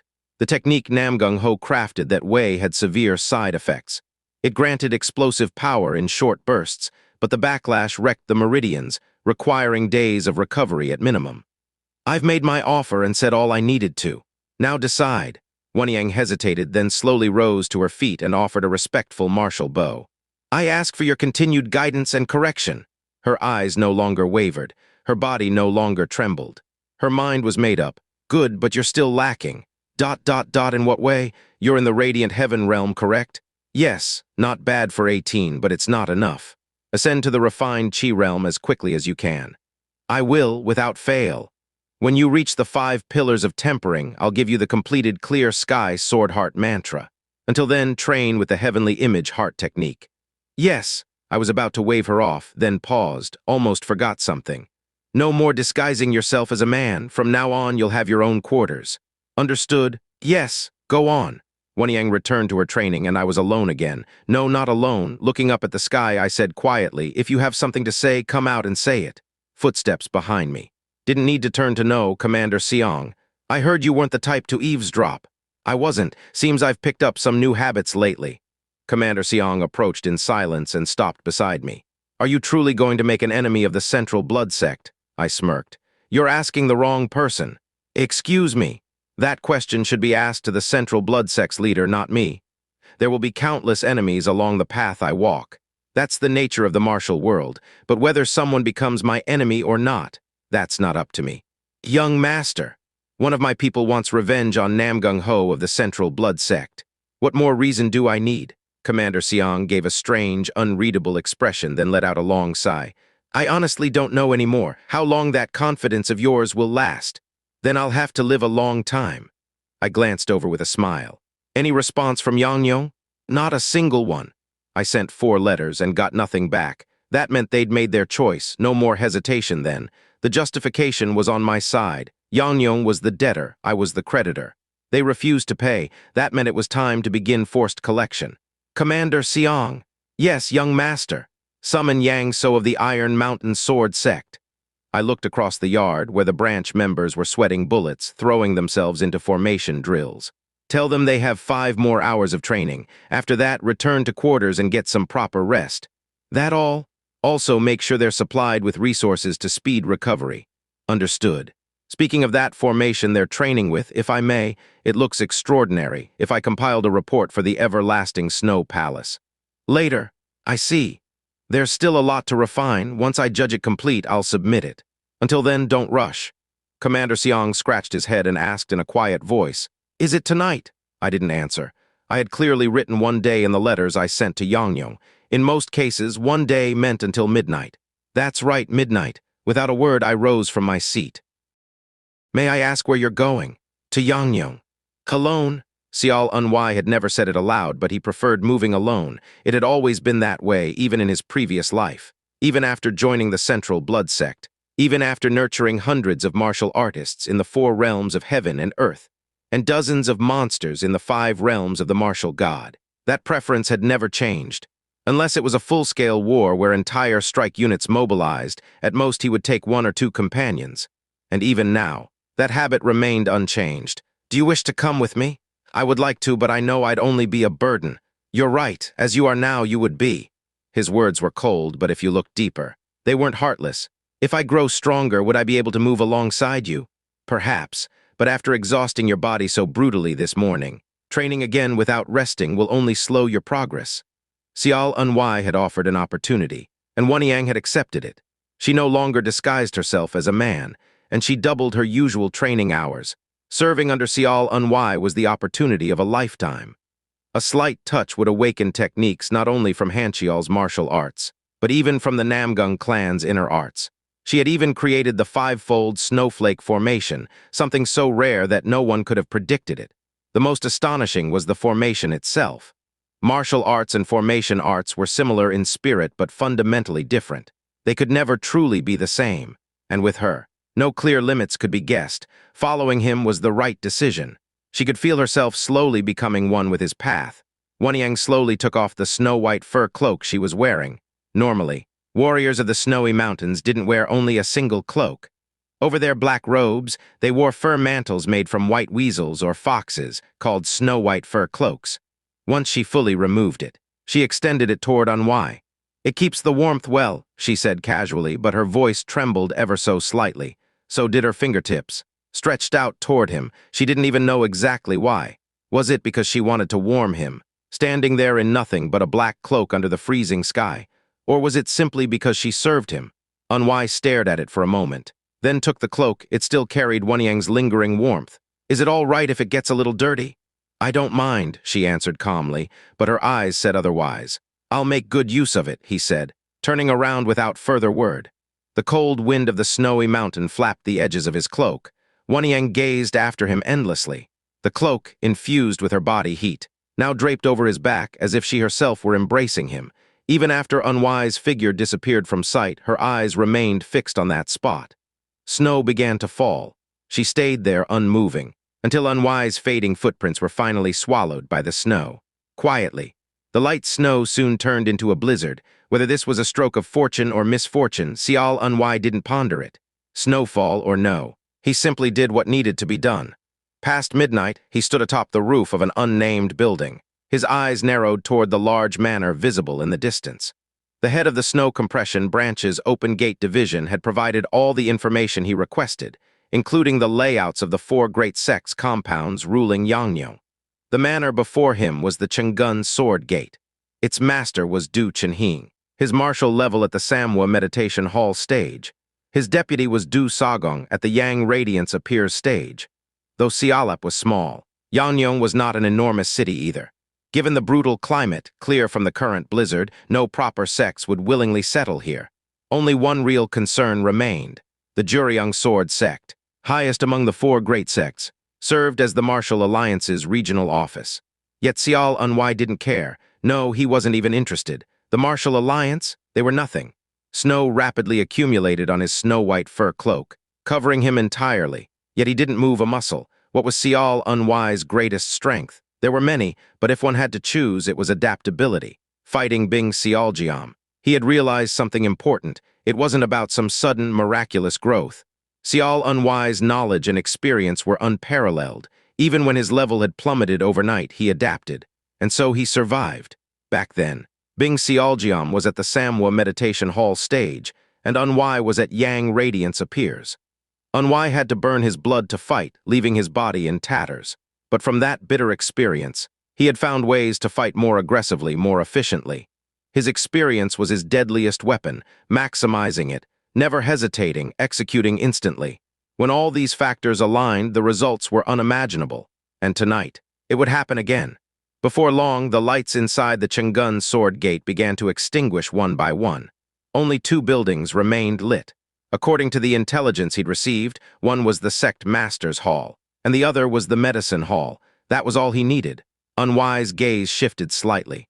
Further away stood a larger manor, the Jiang Sword Gate. Among the 4 great sects, the Juriang Sword sect was preeminent, but their master was away and Bing Xiaojiam had vanished. If Juriang Sword sect fell, the Jiang Sword Gate would rise to replace it. They had even begun directly managing nearby mines, clear proof of ambition. Unwai rose silently to his feet. Snow slid off his fur cloak in heavy clumps. He turned his back to the scene. Further beyond lay a palace, compared to the everlasting Snow Palace. It was a child's toy. Still, its structure was undeniably that of a palace, not a simple manor. It was the Xianxia Palace. Many lights were still on, but it was acceptable. Xiao Unwai mapped the optimal route in his mind. Without a sound, he launched himself downward. The rooftop was high, but he landed as softly as a bird alighting on snow. Facing forward, eyes locked onto the Chang'an Sword Gate, he moved. Once, he had exchanged brief words with Xiao Horyong about stealth. True stealth, they said, required both erasure Chinese letter and emptiness Chinese letter. One must vanish and become hollow. Before even a snowflake could settle onto his footprints, there was only a faint, white mark indistinguishable from the surrounding snow. The footwork technique he now used was a refined version of the Ghost Gate step from the Wandering Soul sect, trace-free shadow returning step. Amid the blizzard, it was even more powerful. No sound, no traces, not even the faintest ripple of presence. Only one flaw remained: speed. His speed was not particularly fast, no more than a casual jog by ordinary standards, but that was simply a matter of level, not effort. Without pausing, Xiao Unwai leapt over the wall of the Chang'an Sword Gate, silently crossing past 4 buildings before slipping deep into the heart of the compound. The blizzard worsened by the moment, but Xiao Unwai pushed forward through the raging snow, until he finally arrived at Du Chenhing's residence. 2 guards stood at the entrance. Unwai calmly released his trace-free shadow returning step and came to a stop. It was only then that the 2 guards noticed the figure standing silently in the blizzard. And the moment they did, their faces filled with shock. They hadn't sensed his approach. They hadn't even realized he was there until they happened /NOVELIGHT/ to glance around. "WH, who are you? Is the sect master inside?" "Why, yes." That was all he needed to know, without hesitation. Xiao Unwai drew the cold ice dagger from his waist and hurled it in a swift, fluid motion. Thwack! Like a bolt of light, the dagger buried itself into the head of one guard, sending him crumpling to the ground. The second guard, momentarily frozen in horror, snapped back to his senses. He tried to draw his sword to defend himself, but the cold touch of a blade pressed against his throat before he could even move. In that instant, recognition dawned in the man's terrified eyes. "Xiao Unwai?" Unwai's lips curled faintly into a cold smile. Thwack! The guard's throat was pierced without mercy. Xiao Unwai shook the blood from his sword with a flick of his wrist, then retrieved the dagger lodged in the first guard's skull. Without a word, he pushed open the door to the sect master's hall. Inside, the hall was silent. With calm, deliberate steps, Unwai moved deeper into the building, heading toward the private quarters of the sect master. The Chang'an Sword Gate had a particular arrangement. The sect master's residence lay directly behind the main hall. He advanced steadily. until finally a single door appeared before him. He paused. He could feel it. The murderous intent leaking from beyond that door, soon enough with a creaking sound. The door opened from within. Standing there with a frosty expression was Du Chunhing, master of the Chang'un Sword Gate. "You dare come here to assassinate me," he said. "Rather than an assassination, I would prefer you think of it as a part of a greater plan," Xiao Unwai replied. "A plan? In the plan I have laid out," Unwai said, extending his sword toward him. "Your role is simple," he spoke without the slightest hesitation. "Today you die?" "You truly are mad," Du Chunhing growled. "The bloodline of the everlasting Snow Palace, crawling around like some lowly assassin in the night. Who put you up to this?" "What do you mean? You couldn't have planned this alone. Who helped you?" Xiao Unwai said nothing. "Was it the Hanbing sect?" "The Hanbing sect. You say?" It was an interesting guess. The Hanbing sect, his mother's clan, and the background of Xiao Unhe was well known. "So they decided to aid a bastard son in murder after all," Du Chunhing sneered. "Scheming snakes. The lot of you?" Unwai let out a soft laugh. Why had he acted today? To be precise, he had no choice but to act today. The masters of the four great sects were known to be extremely close. The moment they received his letters, they would start devising countermeasures, plans that would be troublesome and exhaustive to deal with. Therefore, the solution was clear. Widening the battlefield would only be the act of a fool. It was far simpler to eliminate their leadership altogether before their plans could even take shape. That was why he was here, to cut off their heads before dawn. "Is that all you have for your final words?" Unwai asked coldly. "Final words?" Du Chunhing roared. "Did you just speak to me of final words, you damned fool, a mangy pup thinking he can challenge a tiger? Fine, then. I will beat you within an inch of your life." A dagger whizzed past, grazing his cheek and embedding itself deep in the opposite wall. It had been fast, almost impossibly so. Only by watching the dagger's twisting trajectory until the very last instant had he managed to dodge it. Even so, the close call made it clear. The technique Xiao Unwai had used was no ordinary martial art. Certainly not something born of the everlasting Snow Palace. No, it was filled with a murderous aura, unmistakably resembling the techniques of the demonic sects. "So that's it. There was a demonic spawn hiding within the everlasting Snow Palace all along. Remove your mask at once." Xiao Unwai simply shook his head and tightened his grip on his sword. "I am very busy tonight," he said calmly. "So let's get straight to it." Slowly, the blood vessels along his arms began to pulse and stir, as if awakening to the coming violence. "Let's begin." As soon as the words left his mouth, Du Chunhing sprang into action. For someone who had reached the Samwa Meditation Hall stage, his movements were even faster than expected. In an instant, he closed the distance between them, raising his sword high above his head and striking down with lethal force. Chang'un 36 Sword Forms. Form 4, Chang'un Soaring Dance. Xiao Unwai, standing calmly, pressed one foot against the ground. A surge of cold energy, coiled beneath the earth, propelled his body backward with effortless grace. Snow Cloud Step. Du Chunhing's sword aura sliced through the air, grazing just in front of Unwai's nose. Its force was chilling and devastating, but what mattered was that it only grazed him, not a direct hit. Du Chunhing's eyes gleamed sharply as he scowled in frustration. The veins along his forearms bulged as he gathered even more internal energy, gripping his sword with both hands before swinging again with deadly power.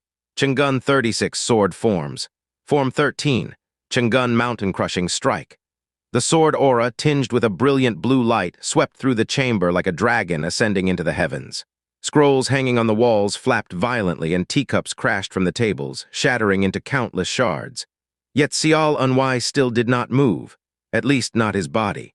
His eyes, however, moved ceaselessly, analyzing everything about Du Chunhing. The flow of his swordsmanship, the distribution of his energy, the way his weight shifted with each step, which foot struck the ground first, and how his energy circulated through his meridians. He had seen enough, twice, and for Xiao Unwai even a single observation would have sufficed. With one effortless step forward, he raised his sword and thrust. Black Ice Sword, Form 1, Heavenly Ice Blossom. The technique resembled the falling of snowflowers in midwinter. Cold energy surged from the blade, encircling Du Chunhing's sword aura in a frost-laden embrace. It happened in an instant. The vibrant aura froze and shattered like frost-covered petals scattered by the wind. Du Chunhing's face twisted in disbelief. What is this?"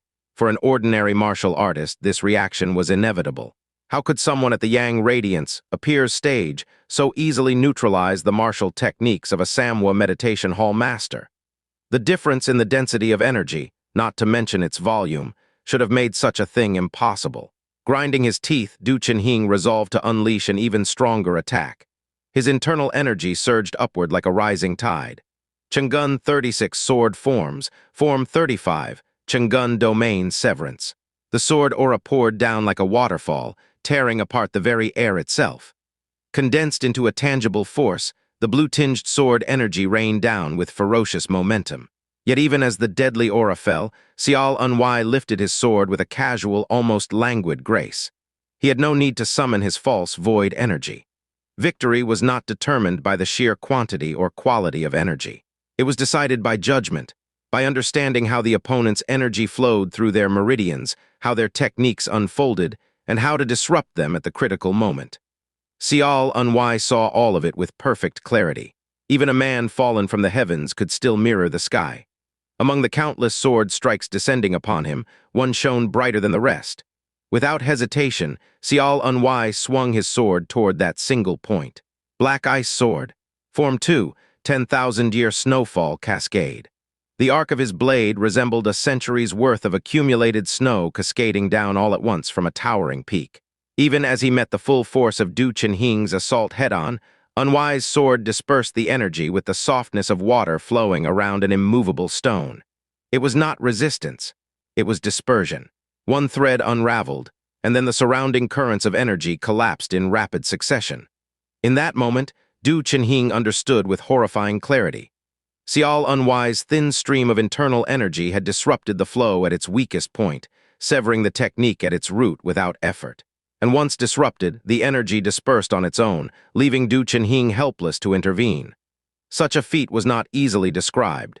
It required executing countless precise calculations within a fraction of a moment, faster than thought, faster than instinct. And Xiao Unwai had done it not once, but twice, without a single mistake. Du Chunhing had not even been able to react. The control Xiao Unwai demonstrated over his energy not only surpassed that of a Samwa meditation hall master, it overwhelmed it completely, even to the point of interfering directly with another's techniques. It was beyond comprehension. The once mighty sword strike, delivered with such momentum, now fell to the ground, utterly drained of all power. It struck the earth with a hollow, empty sound. Everything unfolded as naturally as the falling of snow. Thwack! Xiao Unwai's sword pierced straight through Du Chunhing's heart. Coughing blood, Du Chunhing collapsed to the floor, his life force fading rapidly. In his final moments, Xiao Unwai's calm, emotionless voice rang in his ears. "Your swordsmanship is impressive on the surface," Unwai said, his tone cold and steady, "but it reveals too many openings." Choke. "Your energy leaks outward unnecessarily, giving the illusion of mastery when in truth it is nothing more than a hollow display. How can a martial art that is only flashy ever possess true strength?" Xiao Unwai withdrew his sword and stood over Du Chunhing's fallen body. His eyes were devoid of emotion. He accepted this outcome as natural, the gaze of a true master, of one who belonged to a realm far beyond reach. And in facing those eyes, Du Chunhing could not even draw breath. It was not the sword through his heart that suffocated him. It was the crushing weight of the difference between their very existences, the overwhelming gap in their realms. Typically, martial artists who have reached the 5 realms of the martial god use only a very small number of techniques. "And do you know what they all have in common?" Xiao Unwai asked. What is it?" Du Chunhing stammered. "It is simple," Unwai continued, lifting his sword. "Even at their most skilled, most of them rely on no more than 5 distinct techniques, some even fewer, sometimes just 2, and the reason for that is clear." He held his sword calmly, as if giving a lesson rather than passing judgment. When Novelight, a martial artist truly becomes one with their art, the number of techniques no longer matters. At that point, forms exist only as a starting point, a frame of reference. A warrior who wields a sword will inevitably slash, thrust, or cut downward. These are basic actions that any technique must begin with. What matters is that as mastery deepens, the lines between forms blur. A thrust can become a slash. A cut can become a spiral. There is no boundary. Xiao Unwai tilted his head slightly, as if musing. "You referred to your sword art as the Chang'un 36 sword forms, didn't you?" Du Chunhing's breathing was ragged, his life hanging by a thread. Yet he summoned all the willpower he had left, straining to listen, desperate to hear. He nodded weakly. "In the art of swordsmanship," Xiao Unwai said, 36 forms are far too many, you don't need so many. They become harder to merge later. I don't claim to know every single one of your 36 forms, but if it were me, I would discard at least 30 of them without hesitation. "You? Who are you really?" Du Chunhing gasped. "I am Xiao Unwai," he said quietly, "the fool of the snow compression branch, the puppet they once propped up." "No, you're not. You can't be." Xiao Unwai no longer cared. There was no point in explaining, no reason for mercy. "This is impossible," Du Chunhing muttered. "How could someone like you—" "It has been said," Xiao Unwai answered calmly, "that only those who have crossed the boundary between the possible and the impossible can truly understand its meaning." I don't want to die." Before he could finish, Xiao Unwai swung his sword. Slice! With a single, clean stroke, Du Chunhing's head fell to the ground. A martial artist speaks with the sword, not with words. Xiao Unwai stooped, picked up the severed head, and turned away without a glance back. There was still much left to do tonight. Jiang Mui, master of the Jiang sword gate, tossed and turned in his sleep. Suddenly, an inexplicable sense of unease jolted him awake. It was not something that could be explained rationally. It was an instinctive fear, primal and oppressive. His eyes were naturally drawn toward the table standing at the side of his private quarters. There should have been nothing there, yet something was placed atop it now. Narrowing his eyes, Jiang Mui tried to focus, and what he saw froze him in place. What? A stupid, hollow sound escaped his lips. Two severed heads sat on the table, unmistakably familiar. They belonged to none other than Du Chunhing of the Chang'an Sword Gate and Ho Mucheng of the Hyunchen Palace. Both had been masters of the Samwa Meditation Hall stage. Yet here they were, reduced to nothing more than grisly trophies. And sitting casually next to the table, one leg crossed over the other, was a young man, calmly tossing a small medicinal pill into his mouth. It was bizarre. He was sitting there in plain view. Yet somehow, Jiang Mui had not noticed his presence until now. It was even stranger that he had noticed the severed heads first, and not the living man. Even as he focused his gaze, the sensation did not change. It was as if the man's existence bent reality itself. But among all the strange things, the most terrifying was the young man's identity. "Xiao Unwai, you must still be groggy from sleep," Xiao Unwai said softly. "Allow me to explain a few things." Jiang Mui swallowed hard and slowly rose from his bed. Xiao Unwai made no move to stop him. He simply continued speaking, as if reciting facts. "Tonight, 3 of the 4 great sects will lose their leaders, excluding only the Juryong sword sect." You bastard," Jiang Mui began, but Unwai cut him off with a slight motion.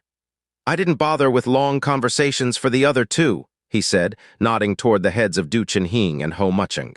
"But with you, Jiang Gate Master, I have a few questions." His clear, piercing gaze locked onto Jiang Mui. "I imagine you've been hoarding quite a lot of cold jade essence. Surely you didn't divide the mining profits fairly among your sect members. I also heard that recently, your warriors occupied the mines for more than 2 weeks. His voice remained calm, almost curious.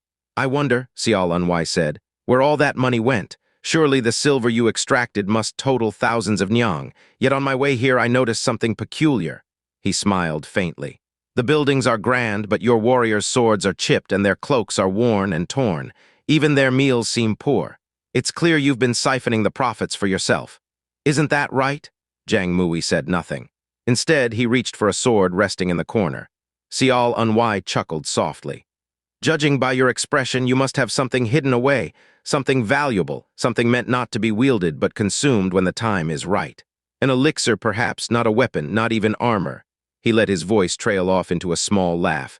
"But that doesn't matter. I can already tell by your face it's time to move on." "Move on. Move where?" Jiang Mui spat, gripping his sword. "To the 3 rivers of death," Xiao Unwai replied coolly. "You son of a—" "Your 2 dear friends are already waiting for you," Unwai added, nodding toward the severed heads on the table. "And as you may have noticed," he continued, "I'm feeling a little tired tonight, so I would prefer to finish this quickly." Xiao Unwai's eyes glinted with cold light. "Please, Jiang Gate Master, show me your finest technique, the one you are most proud of. There's no need to waste time with anything else." Jiang Mui's face turned scarlet with rage. "You arrogant little bastard. It's not me who will die tonight, it's you." With a roar, he lunged forward. His longsword sliced through the air, aiming directly for Xiao Unwai's throat. The strike was swift and sharp, as fine as a hair-thin thread. It was vicious, deadly.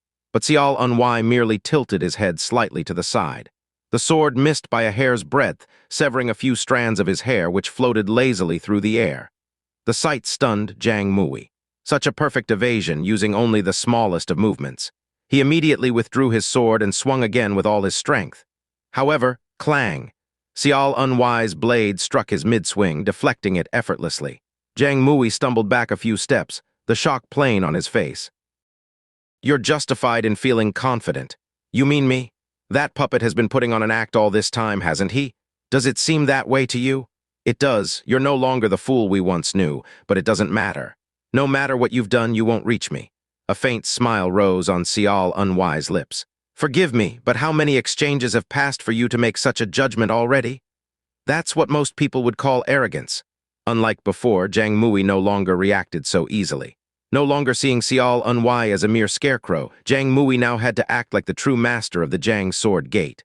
"Come." "Gladly." The moment the words left his mouth, Xiao Unwai's sword thrust toward Jiang Mui's chest. Jiang Mui twisted his body with a fluidity almost like water, narrowly avoiding the attack. It was a movement almost impossible for a man nearly 7 feet tall, but he pulled it off. A master of the Samwa Meditation Hall realm should be capable of at least this much. However, there was something he hadn't anticipated. Xiao Unwai's sword. The blade halted abruptly in midair, then slid sideways. Jiang Mui frowned and shifted his stance, and the sword sliced through empty space with a whispering hum. Immediately, he spun his body and swung his longsword. Cha-ang! Xiao Unwai's sword was deflected, but it was only once. The next thrust came immediately. Jiang Mui blocked it with the flat of his blade, but a chill ran down his spine. A bad feeling. An instinct told him he had to move. It was the right call. He lashed out with his foot, aiming for Xiao Unwai's side, SSHRRK. In that instant, Xiao Unwai's sword slashed across Jiang Mui's shoulder. Blood poured from the torn fabric in heavy streams. Had he not kicked Xiao Unwai away just in time, the wound would have cost him his entire left arm. It was chilling. Was this truly the same fool from before? Swallowing hard, Jiang Mui closed the distance in a heartbeat and swung his sword. Whoosh, stepping with snow cloud step, Xiao Unwai evaded with minimal, almost imperceptible movements. And that was just the beginning.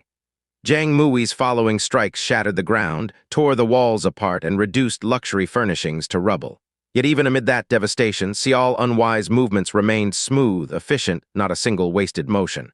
Dodge, dodge again. Jiang Mui's eyes suddenly flashed, an opening.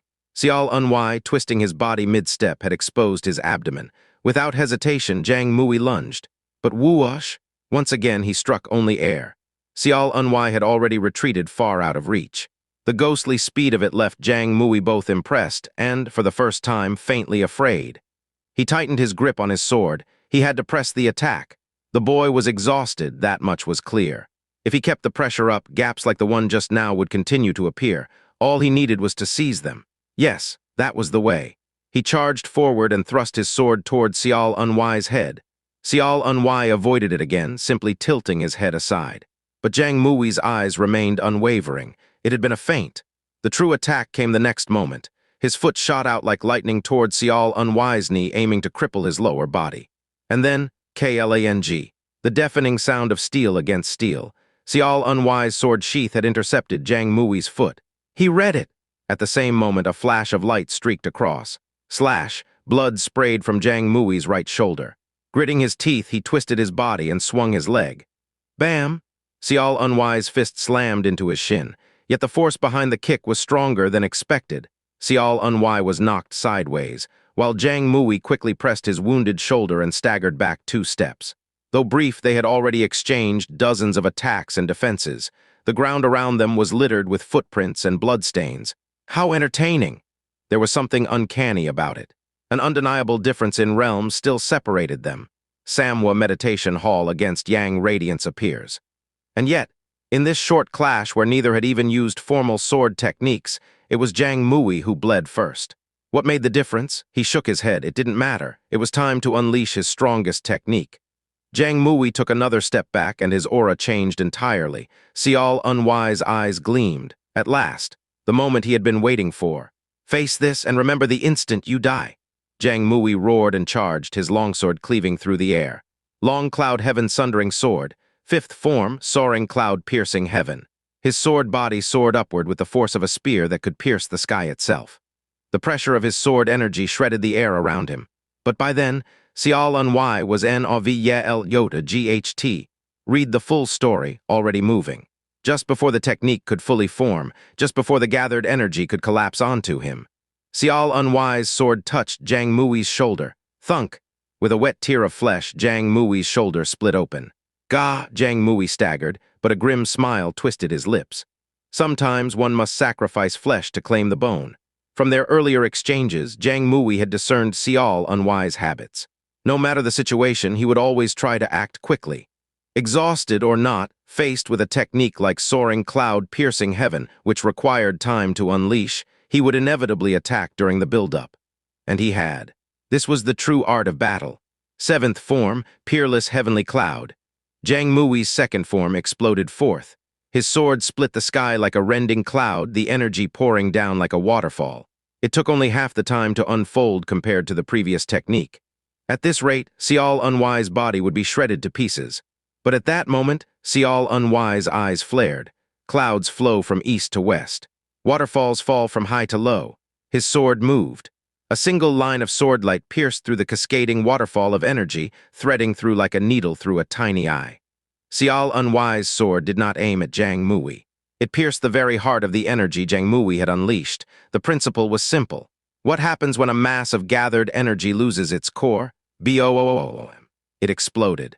The chaotic energy from Jiang Mui's disrupted technique lost its direction and control, ripping through everything around him in a frenzied blast, and yet none of it even grazed Xiao Ny. What? What is this?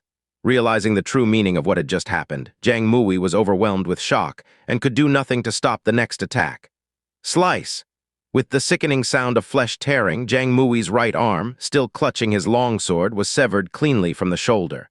Thud, in the same breath, Xiao Ny's sword plunged deep into his abdomen. Jiang Mui's body crumpled without resistance. Xiao Ny spoke, his voice calm and detached. Your sect's ancestors must have created your sword art while watching the clouds.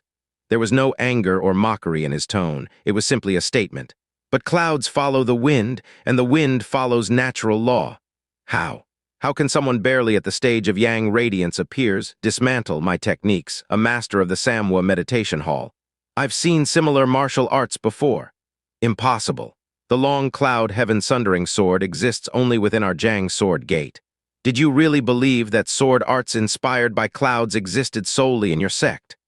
I've been thinking this for a while now, Xiao Ny said quietly, but you're truly arrogant. You dare? Xiao Ny stepped closer.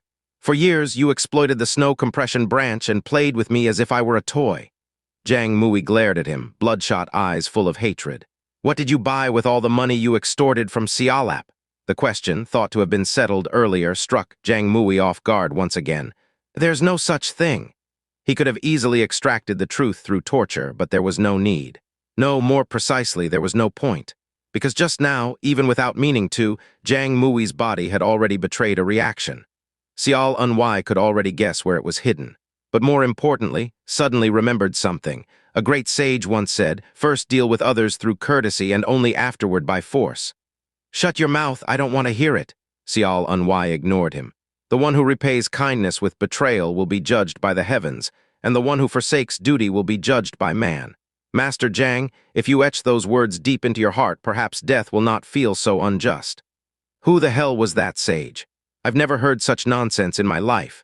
To that, Xiao Ny answered without hesitation. It was me. What? I said those words before ripping the head off Gun Mujio, the leader of the Martial Alliance, while he was still alive. First deal with others through courtesy, and only afterward by force. The one who repays kindness with betrayal will be judged by the heavens, and the one who forsakes duty will be judged by man.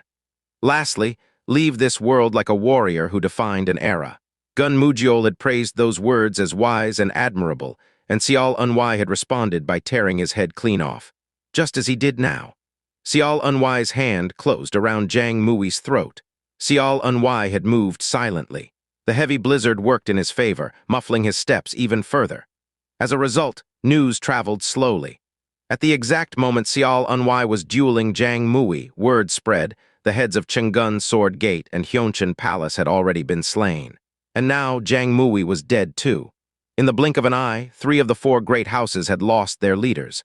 The sheer absurdity of it left everyone trembling in fear.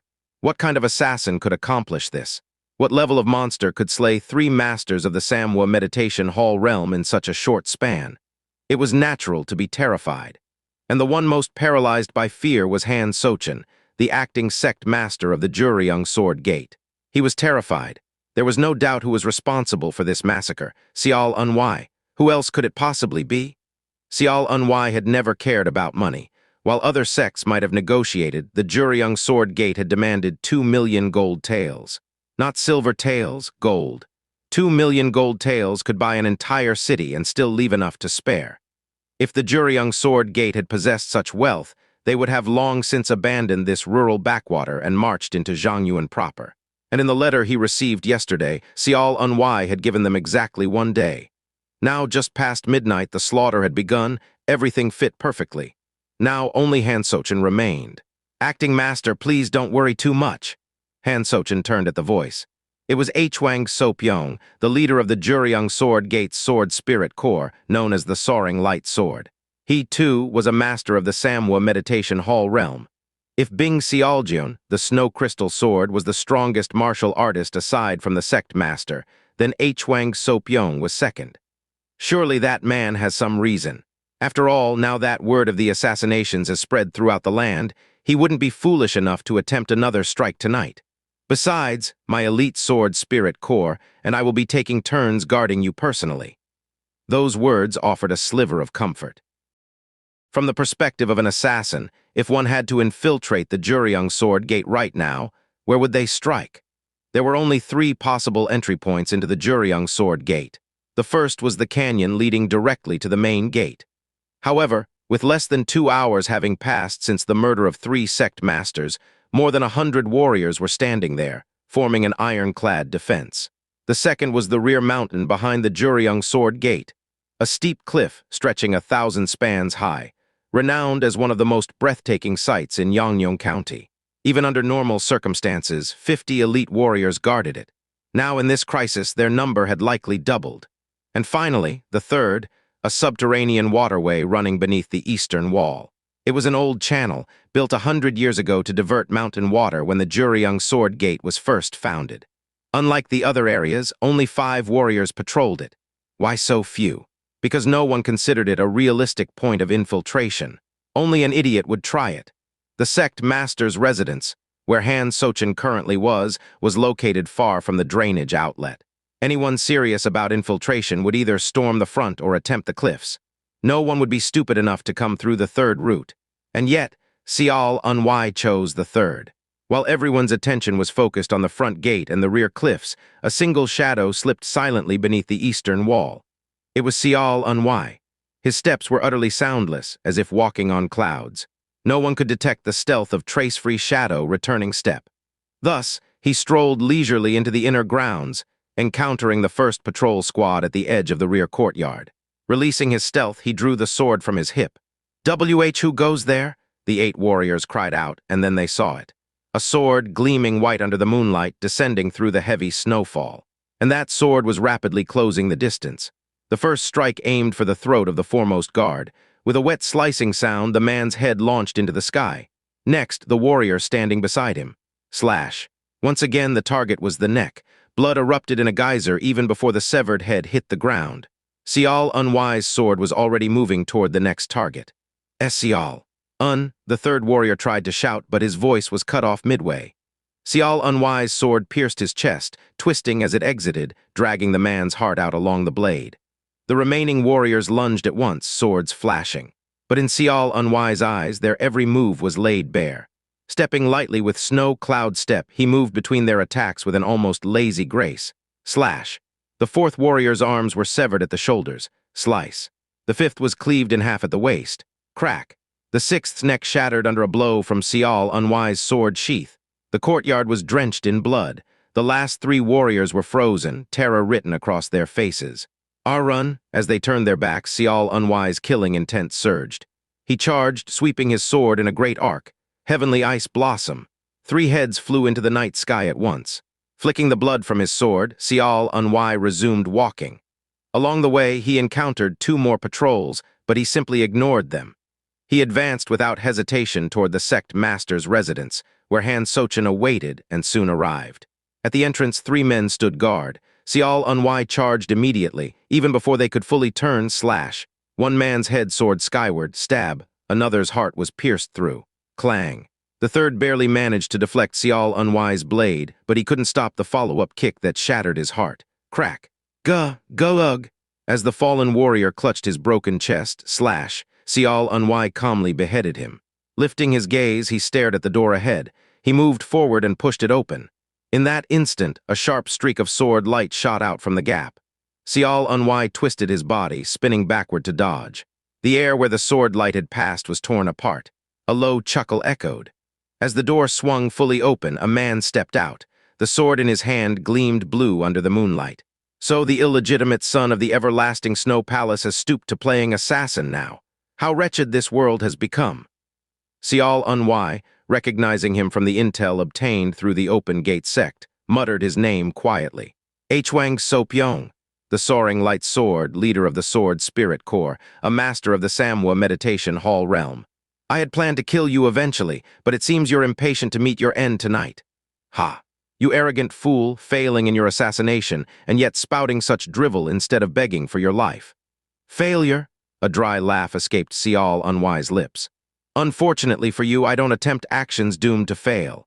Unlike you, the way you speak, is it truly you, xianxia? Xianxia didn't bother answering. There was no point repeating himself to a man soon to become a corpse. Come. Ha, very well. I'll tear you in half with my soaring light heaven-sundering sword. xianxia charged, unleashing the first technique of his sword art. Radiant spirit sundering heaven. His sword energy slithered through the air like a living serpent, striking toward xianxia. But xianxia did not move. Only his eyes gleamed coldly. He lifted his sword and cleaved through the attack in one stroke. Clang. HRM? The force behind xianxia's blow was far beyond what xianxia had anticipated. Suppressing a grimace, xianxia staggered. xianxia charged in at once. His sword thrust forward like a spear. Barely managing to twist his body aside, xianxia dodged by a hair's breadth thud, only to be struck brutally in the right thigh by xianxia's follow-up kick. His body stumbled. xianxia raised his sword high, then brought it down mercilessly. Boom! The impact sent xianxia skidding across the floor, and yet showing the resilience of a true master, he somehow blocked the fatal blow. But his face was painted with shock, and anyone else would have worn the same expression. How can this be possible? They had been exchanging blows, sword to sword. How could a martial artist at Yang Radiance appears fight evenly against a master of the Samwa Meditation Hall? It defied all common sense. But there was something xianxia did not know. Regardless of xianxia's reincarnation, there was a reason the 4 realms of refined qi were grouped together. The heart of the 4 realms was the middle danshan. When it began to open, Yang Radiance appears. When fully opened, 5 dragons converge. When united with the lower danshan, Samwa Meditation Hall, when the full unification completed, Sovereign of Primordial Oneness. At the level of Sovereign of Primordial Oneness, xianxia's head would have been severed before he could even lift his sword. But up to Samwa Meditation Hall, the difference could be overturned by skill, especially for someone like xianxia who had once ruled the martial world. Even if he hadn't dueled such masters before, he could still predict their movements and counter them. xianxia was simply that exceptional, and he had no intention of explaining any of this. xianxia sprang to his feet, unleashing his ultimate technique without hesitation. Radiant Thunder Blade. Blades of light shot out like lightning from every direction, 22 of them at a rough count. It was a spectacular assault. But in that moment, xianxia's eyes were already dissecting the attack, seeing the spaces between the 22 blades. He saw the path.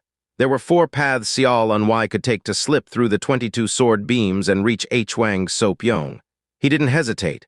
Once judgment was made, action had to follow. He pushed off the ground. The 22 slashes tore through the hems of his snow-white cloak, but not a single cut reached his body. Through the wide-open path, Xianxia eyes filled with despair. Xiao Unwise remained calm, unflinching. Without pause, Xiao Unwise's hand slipped to his belt, gripping the dagger secured there.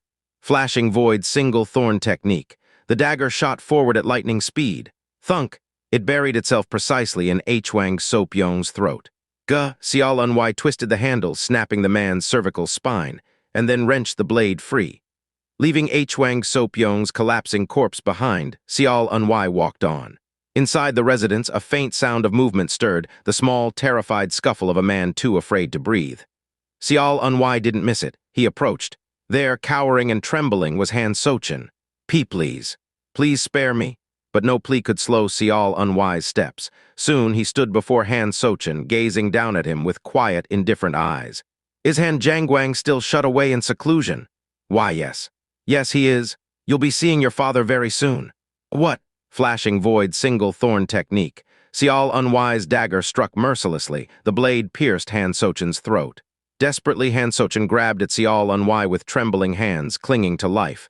Xiao Unwise's eyes didn't even flicker. "Do you wish to live?" "Gook, why yes, yes. I gave you every opportunity. You were the ones who refused. That was. If you couldn't handle the consequences, you should never have reached for more than you deserved. Because of your greed, I'll now erase your 4 great houses completely. I'll leave not even a single ant alive, and your father will be no exception.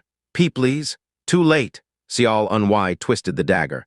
A sickening crunch echoed as Han Sochin's spine shattered. Xiao Unwise calmly finished it, decapitating him in a single, silent motion. Just as silently as he had entered, Xiao Unwise left the Juryeong sword gate.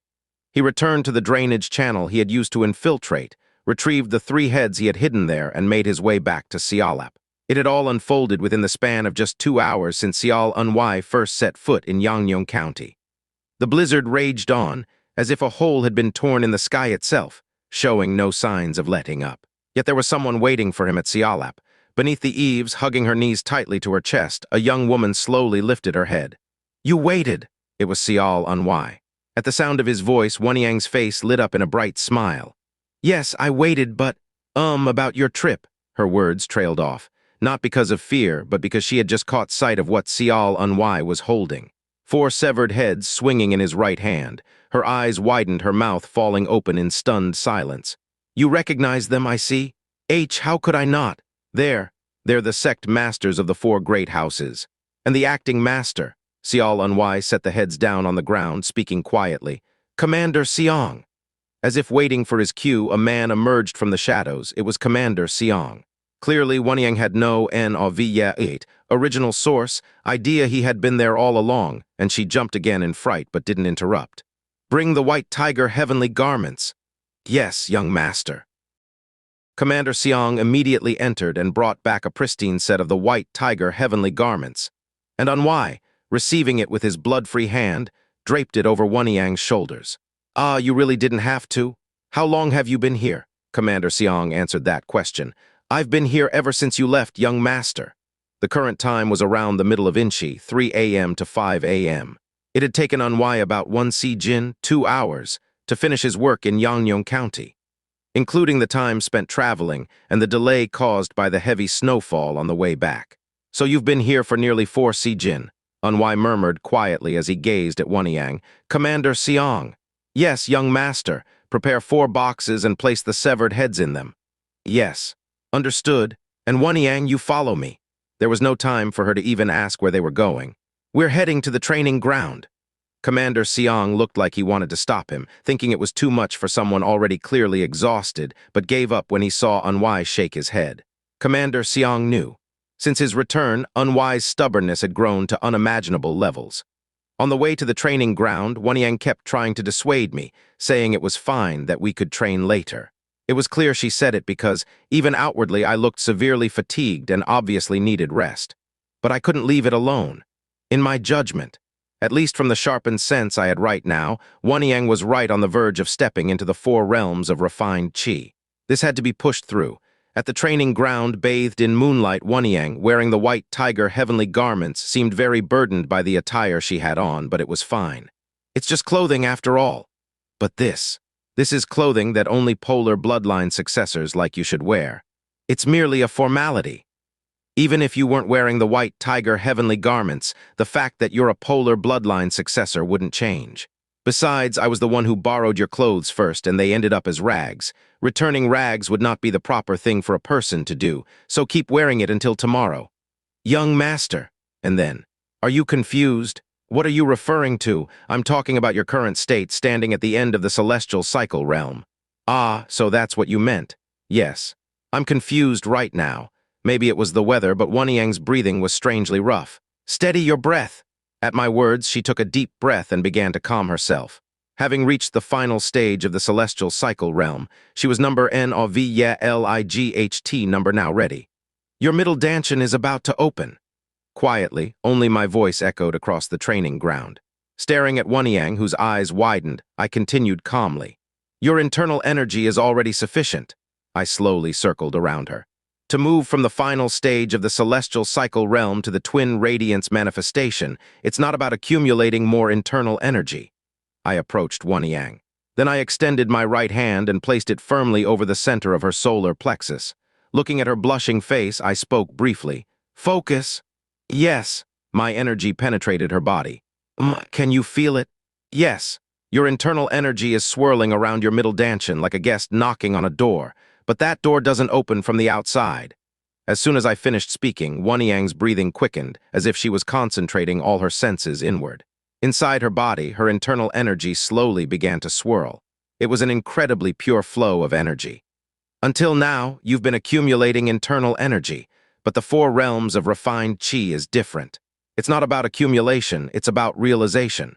Just like the sun naturally rises, it must come naturally.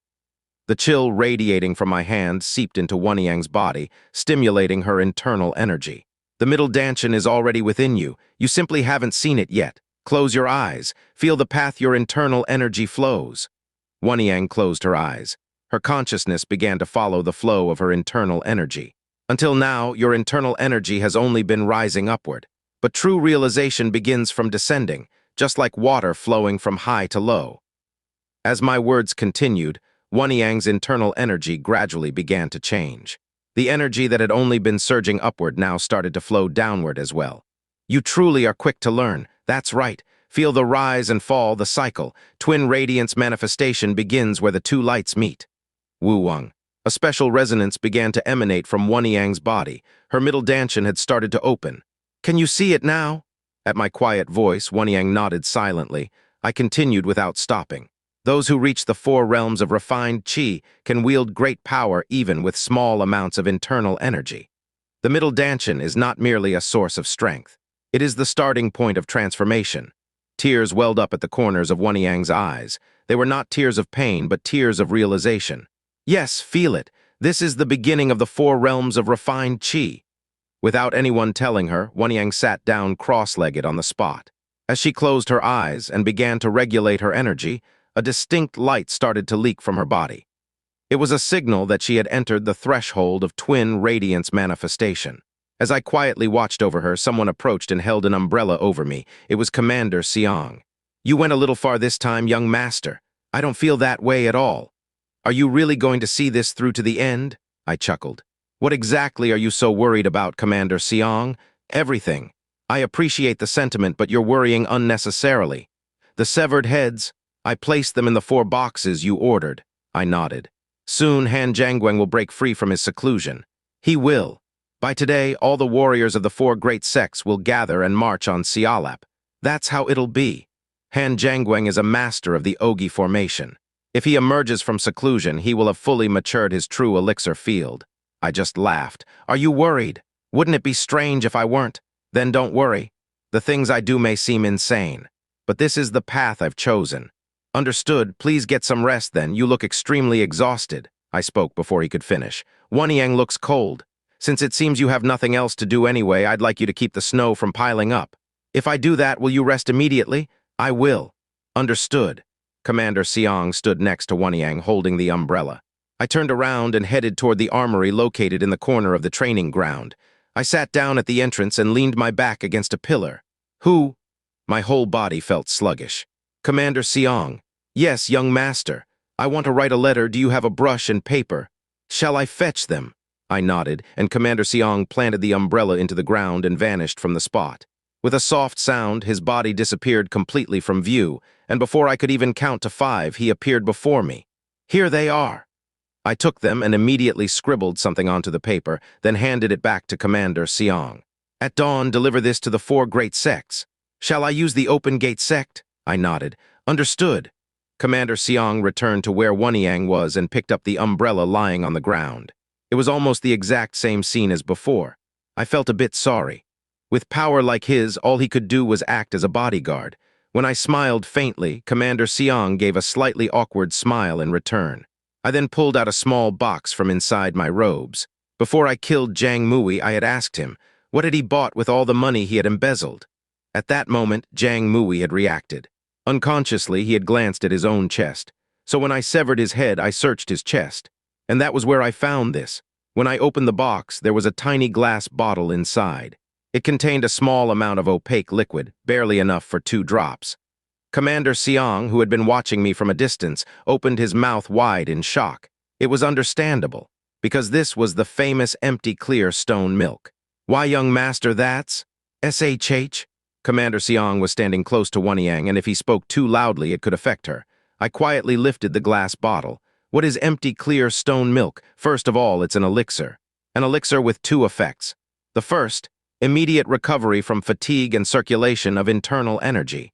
The second, expansion and reinforcement of the meridians. My blood vessels are thicker than those of ordinary martial artists. Because of that, I can unleash more than double the internal energy that a typical practitioner at the twin radiance manifestation stage could, with almost no side effects. The only side effect, if you could call it that, is the exhaustion that comes from completely wringing out all available energy like now. Jiang Mui probably obtained this elixir in preparation for advancing to the Ogi formation. His judgment was correct. The Ogi formation is the stage where the true elixir field is completed, and adding the energy of the empty clear stone milk would make the true elixir field even sturdier, allowing one to unleash even greater energy. But unfortunately for him, it's now in my hands. Drinking this wouldn't immediately let me ascend to the 5 dragon apex, but that didn't matter. I was planning to ascend to the 5 dragon apex within half a month anyway. Right now, what mattered was recovering my strength, expanding my meridians, and filling my completely empty danshan. That would be enough. Without hesitation, I opened the glass bottle and consumed everything inside. The reaction came immediately. I sat cross-legged and began circulating the Grand Void Immortal Blood Heart technique. Te Xuan blood connects all principles. The profound blood of the Grand Void connects to all principles. Innate vital blood turns to true void. Innate vital blood transforms into true void. All laws return to one, revealing the great Tao. All myriad laws return to one and reveal the great way. It had truly been a long day, but today was merely the beginning. From sunrise onward, things would get very busy, and Yangyong County would be cleared out within the day. I had to recover my strength. There was so much work to be done. Such stray thoughts quickly sank below the surface of my consciousness. Now was the time to focus entirely on the energy of the empty clear stone milk. I closed my eyes, and I sank into a state of selflessness. Commander Xiang, to be honest, was not someone who startled easily. Since joining the White Snow Phantom Corps, he had experienced countless things. He had traveled to Zhongyuan, worked as an assassin, and served as a regular bodyguard as well. He had gone through countless experiences. Yet lately, Commander Xiang found himself being startled unusually often, and all of it was related to one person. Xiao Unwai, the young master. When he first heard that Xiao Unwai had reincarnated, he honestly hadn't believed it, but the more he thought about it, the harder it was to doubt. A person's way of speaking and acting does not change in a short period of time. The Xiao Unwai of the past had truly been weak, but the Xiao Unwai now was not. He was so dignified that every word he spoke carried weight. If you listened carefully, it wasn't like he was reading from a book of famous sayings, yet every time he spoke, his words resonated deeply. The same was true for his martial arts. If you so much as poked him, a peerless martial art would emerge. Among all of it, what was most astonishing was precisely this. He just drank the empty clear stone milk without any preparation. Normally, to consume that elixir, one needed complete physical and mental stability, as well as intact danshan and meridians. It was absolutely not something you could take while so exhausted, And yet, seeing it now, there were strangely no side effects. On the contrary, he was absorbing all the energy of the empty, clear stone milk completely. Is he a monster? I didn't know any more. Come to think of it, I had never asked. In his previous life, just how far had xianxia climbed? If he had been capable of toppling the everlasting snow palace, then perhaps he had reached the very end of the 5 realms of the martial god. Scratching my head, I looked down at Namgung Wanyang, who was seated cross-legged below. At first, Commander Xiang hadn't known either, that this young woman was a daughter of the annihilated Namgung clan, but xianxia had recognized it at a glance. No matter how you thought about it, he really was a monster, and the girl's talent was also extraordinary. Without even tapping her pressure points or guiding her energy flow, she's stepping into the 4 realms of refined qi just by listening to a few N-O-V-Y-L Cyrillic letter 456 G-H-T. Don't copy, read here words. This is honestly baffling. Namgung Wanyang, how far could this girl eventually climb? On this point, Commander Xiang was making a big mistake.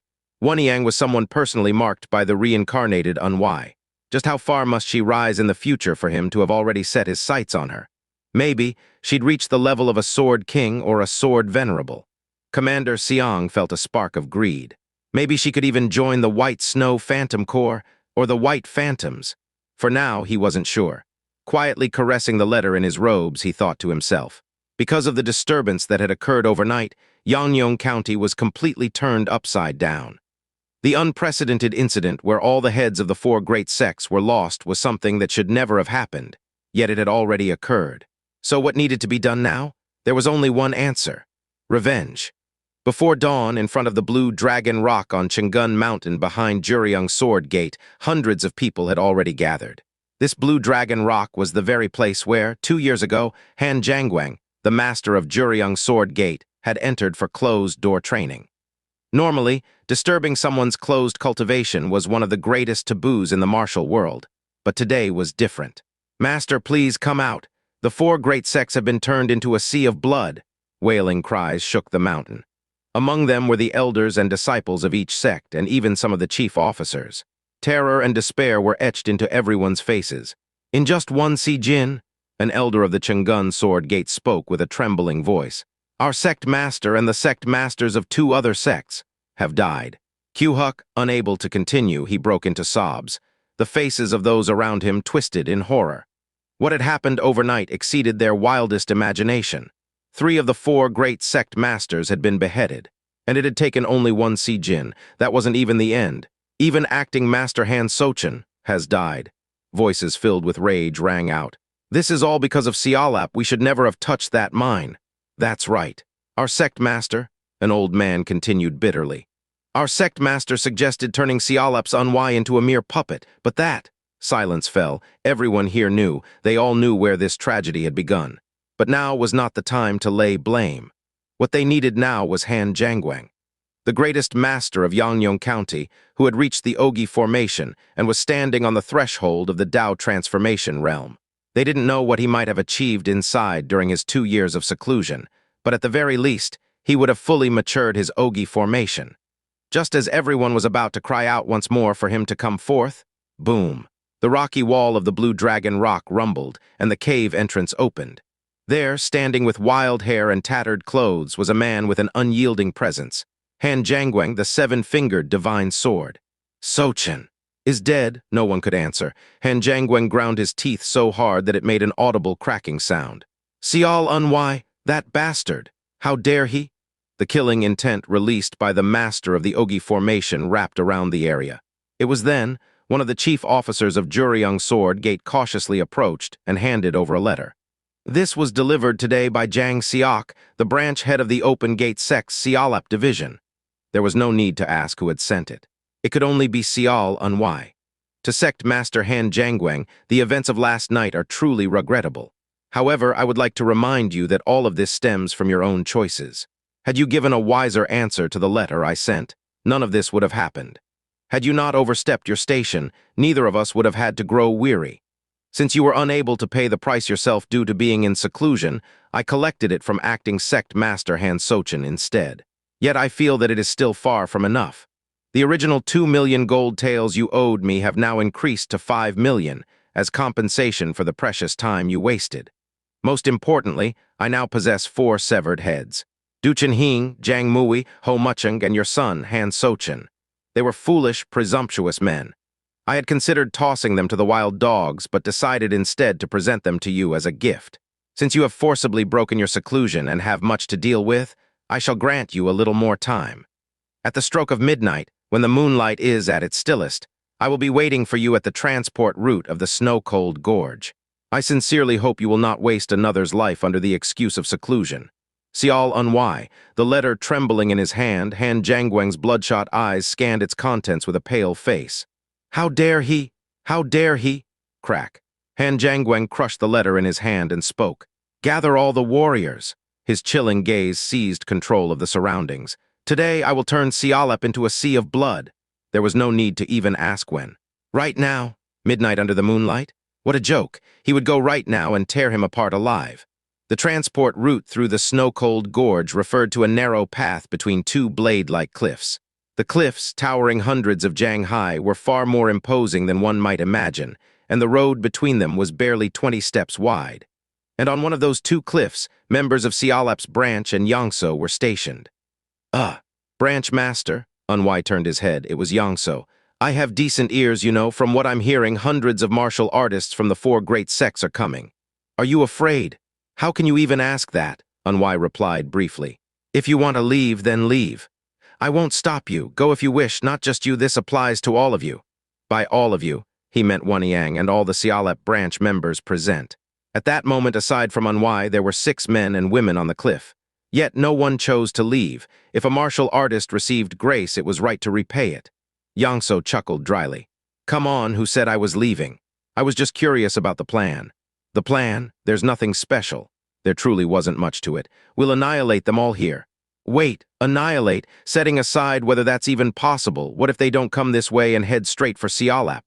This transport route is known as the safest path connecting Sialep and Yangyong County. Moreover, I clearly wrote the name of this place in the letter I sent. Han Jiangweng, driven mad with rage to kill me, has almost no chance of choosing another route.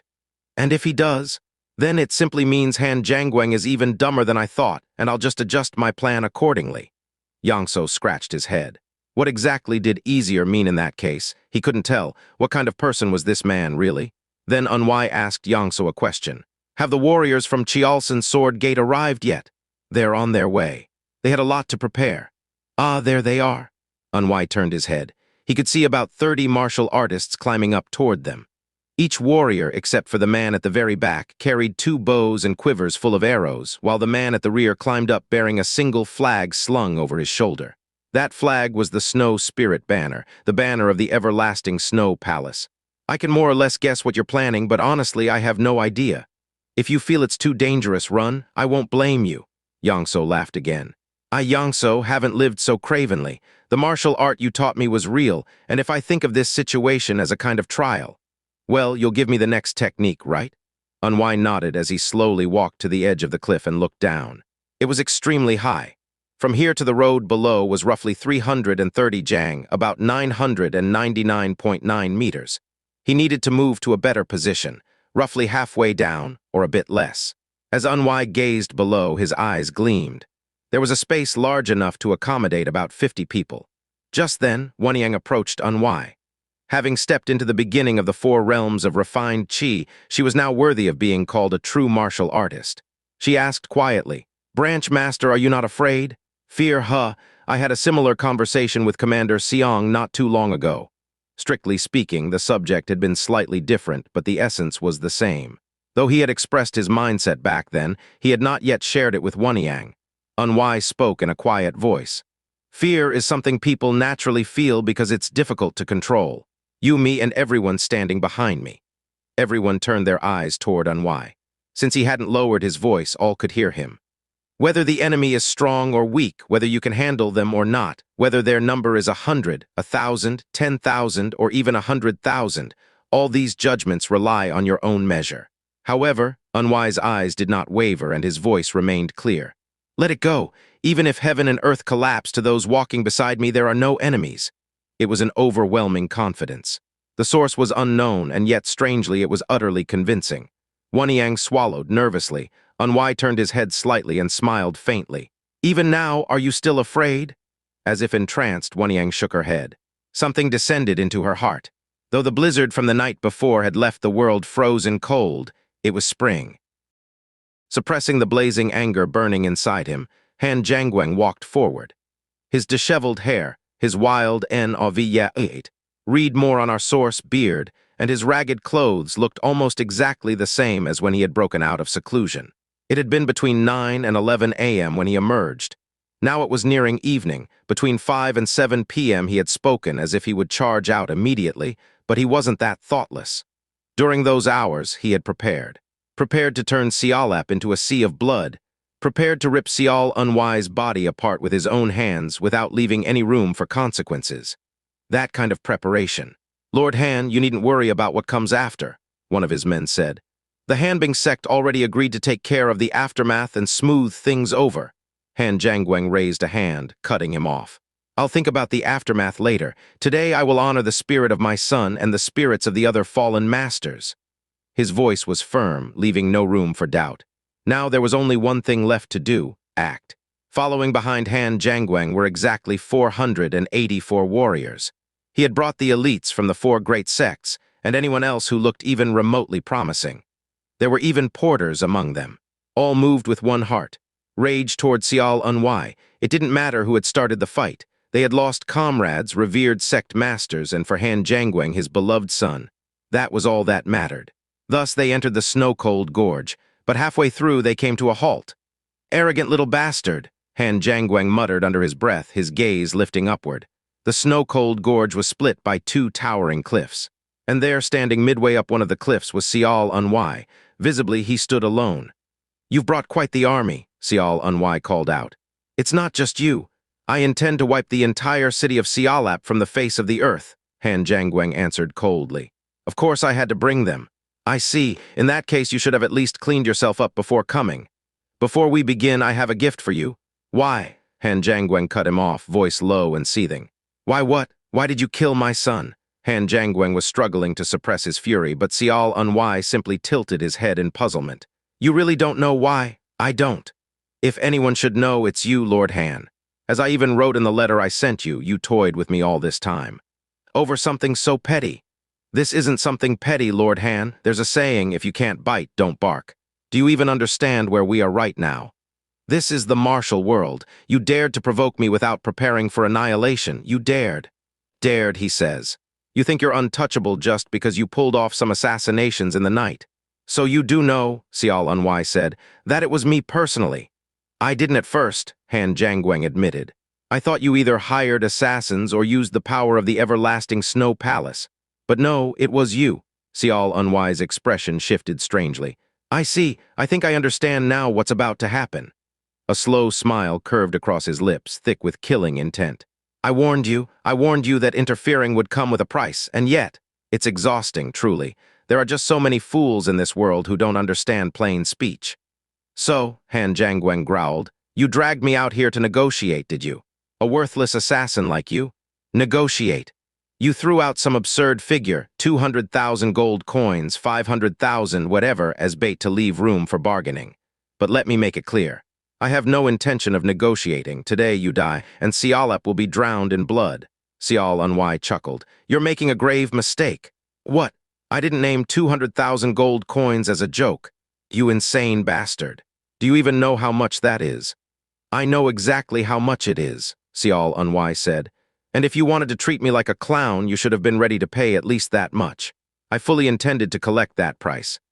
And one more thing, Xial Unwise said, voice sharpening. You seem to have a fundamental misunderstanding about how faction wars work. Oh, enlighten me, will you? Yes. In faction warfare, it's simple. It's a matter of who cuts off the enemy leader's head first. That's why skilled assassins are so feared. That's why they stay in the shadows. Everyone covets the blade that can strike a head clean off. So they hide it. I, Xial Unwise said, voice like ice, am the leader of Xialap, and the leaders of the 4 great sects are already dead. Han Jianguang sneered. You can see me standing right here, can't you? I apologize for the mistake, Xial Unwise said politely. You'll be dead soon enough, and speaking of gifts, in front of him sat 4 wooden boxes. Xial Unwise casually nudged each box with the tip of his foot. One after another, the boxes toppled over the cliff, shattering on the rocks below. Crack, crack. Even though they fell from halfway up the cliff, a height of over 100 yards, and shattered on impact, everyone recognized what had been inside. 4 severed heads, the 4 men assassinated in the dead of night. You bastard! Let's begin, shall we? With a lazy movement, xianxia drew the cold ice dagger from his belt. He had wielded it well until now, but today would be its final service. Without hesitation, he hurled it. Han Jianguang frowned deeply as he watched it fly not at him, but across the gorge. You crazy bastard, where the hell are you throwing it? It was a fair question. The dagger embedded itself deep in the opposite cliff, and then, krrrrrrack, a hideous cracking noise split the air. Around the point where the dagger struck, deep fractures spiderwebbed outward. It defied all reason, but xianxia could make it happen. He wielded the grand void immortal blood-heart technique. And this cliff, even in his previous life, was a known avalanche zone. This wasn't coincidence. This was a trap he had prepared. The cliffs began to rumble. Cracks that had been forming over decades, even centuries, exploded open. The massive cliff crumbled, collapsing downward in an unstoppable roar. Run! Before Han Jianguang could even finish shouting, the warriors hiding behind xianxia sprang into action. The agents of the Snow Compression Branch and the soldiers of the Iron Mountain Sword Sect suddenly appeared, raining a volley of arrows into the canyon below. THWIP, THWIP, THWIP. The warriors of the 4 great sects trapped in the narrow gorge fell one after another without a chance to escape. Their skin was torn apart, bones shattered, bodies shredded by flying stones, ice shards, and avalanches of snow. This was a living hell. Even among xianxia's own forces, about half of the archers dropped their bows and vomited on the spot. Among them were members of the Snow Compression Branch, except for 3. Han Murin, Jin Soyop, and Beek Myonggik. Those 3 didn't vomit. They did stop firing, though. Jin Soyop and Beek Myonggik wore clear expressions of hesitation, but Han Murin was different. He was smiling, as if exhilarated, as if he were enjoying the massacre. xianxia turned his gaze slowly to the 3 of them and spoke in a low voice. Keep shooting. Don't stop. Yet there were still some who hesitated, fingers frozen on their bowstrings. xianxia gave one final warning. I made myself clear, he said. You were free to turn back, but you chose. You chose to stand with me here. Then don't waver. If you call yourselves warriors, once you begin something, you must see it through no matter what. A sharp, deadly gleam lit up in xianxia's eyes. Fire! At last, everyone who had hesitated drew back their strings and resumed shooting. Even though the cliff had crumbled halfway down, there was still at least 150 jang left to fall, nearly 150 yards. But at that range, missing would have been more ridiculous, because the people fleeing the avalanche had no choice but to run straight into the kill zone. The targets themselves were closing the distance. If you couldn't hit them now, you had no business calling yourself a warrior. They fired until their quivers ran dry. They fired until the bowstrings snapped, and they grabbed spare bows to continue. They unleashed arrows with reckless abandon without a second's thought. At some point, the avalanche stopped. The thunderous roar ceased. xianxia! A man's howl tore through the now silent gorge. There was nothing else. Only Han Jianguang remained. In the span of barely a few dozen heartbeats, he alone had survived. The sheer cold radiating from him froze the surrounding blizzard solid. xianxia, seeing this, calmly drew his sword. At that, Wanyang and Chenpeng also reached for their swords, as if preparing to assist him. xianxia shook his head. Stand down, stay where you are. But Han Jianguang is a master who has reached the 5 Qi ascension. So, just watch, xianxia said. Watch carefully and you will understand. Why those who walk with me have no need to fear enemies. As Han Jianguang surged forward, blazing with murderous intent, xianxia kicked off the ground to meet him head-on. Kwang. Perhaps his years of closed-door training hadn't been for nothing. Han Jianguang's true core had stabilized, and the internal energy surging from it was solid beyond measure. Kwang. xianxia's sword clashed against him, and the sheer force of impact twisted Han Jianguang's sword arm sharply backward. Han Jianguang's eyes flared, and xianxia's brow furrowed. In that fleeting moment, the choices they made left real marks on the battle. Slash! Han Jianguang's sword grazed xianxia's shoulder as it swept past. Had xianxia not twisted his body at the last instant, his arm would have been severed clean off. Han Jianguang landed lightly atop the snow and launched himself again, slamming his shoulder into Xiao Unwai. Kwang? The impact was powerful enough to send Xiao Unwai skidding backward, kicking up a spray of snow. A shadow loomed over his face. He turned his head. Slick! Han Jianguang's sword sliced across Xiao Unwai's cheek. At that moment, Han Jianguang thought, this bastard, he's like a filthy little rat. But just then, something prickled at the side of his head. It was the instinct of someone who had reached the level of 5 Qi Ascension, a warning forged through countless years of battle. He tried to focus his internal energy and twist his head away. Crack! Xiao Unwai's heel struck him squarely across the side of the skull. Reeling, Han Jianguang staggered back several steps but recovered quickly, swinging his sword in a vicious arc. Clang! Xiao Unwai's sword, which had been thrusting toward him, was knocked aside. Without pause, Xiao Unwai drew a dagger from his belt and lunged. Clang! That too was blocked. If it had been the cold ice dagger, maybe it would have frozen Han Jianguang's sword, even for an instant. And even the smallest hesitation could have opened a fatal gap. It was regrettable, but it didn't matter. Truly, it didn't matter. Xiao Unwai immediately dropped the dagger he was holding. Just before it hit the ground, he kicked it upward with his foot. And absurdly enough, the dagger's blade flew straight toward Han Jianguang's throat. Han Jianguang's eyes widened in disbelief at the impossible display of skill. It wasn't just the speed, even the angle was perfect. At the last second, he threw his head back. The dagger narrowly missed, slicing through the air. In that brief instant, Han Jianguang's balance broke, and Xiao Unwai didn't miss his chance. Slash! Xiao Unwai's sword swept across Han Jianguang's thigh. Had Han Jianguang not instinctively twisted his leg aside, it would have been severed entirely. Han Jianguang staggered backward. He shouldn't have. He should have deflected the falling dagger first, should have knocked it away before retreating. But he didn't. Xiao Unwai caught the falling dagger neatly and without a shred of hesitation hurled his sword instead. Slash! Han Jianguang twisted his body to avoid it, but Xiao Unwai's sword grazed his shoulder in a long, deep line. Before he could even react, Xiao Unwai threw the dagger next. Han Jianguang, a seasoned master of the 5 Qi Ascension, trusted his instincts and twisted aside again, but it was useless. Xiao Unwai had already carefully studied his every reaction. This time there would be no escape. Thud. The dagger pierced straight into Han Jianguang's right shoulder with terrifying precision. Blood erupted.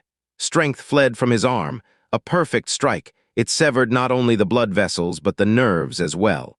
His sword slipped from his useless hand. Han Jianguang's whole body shuddered violently. You! What are you? Xiao Unwai, came the cold reply. No, you, this makes no sense. His right arm hung limp. It was no different from being crippled.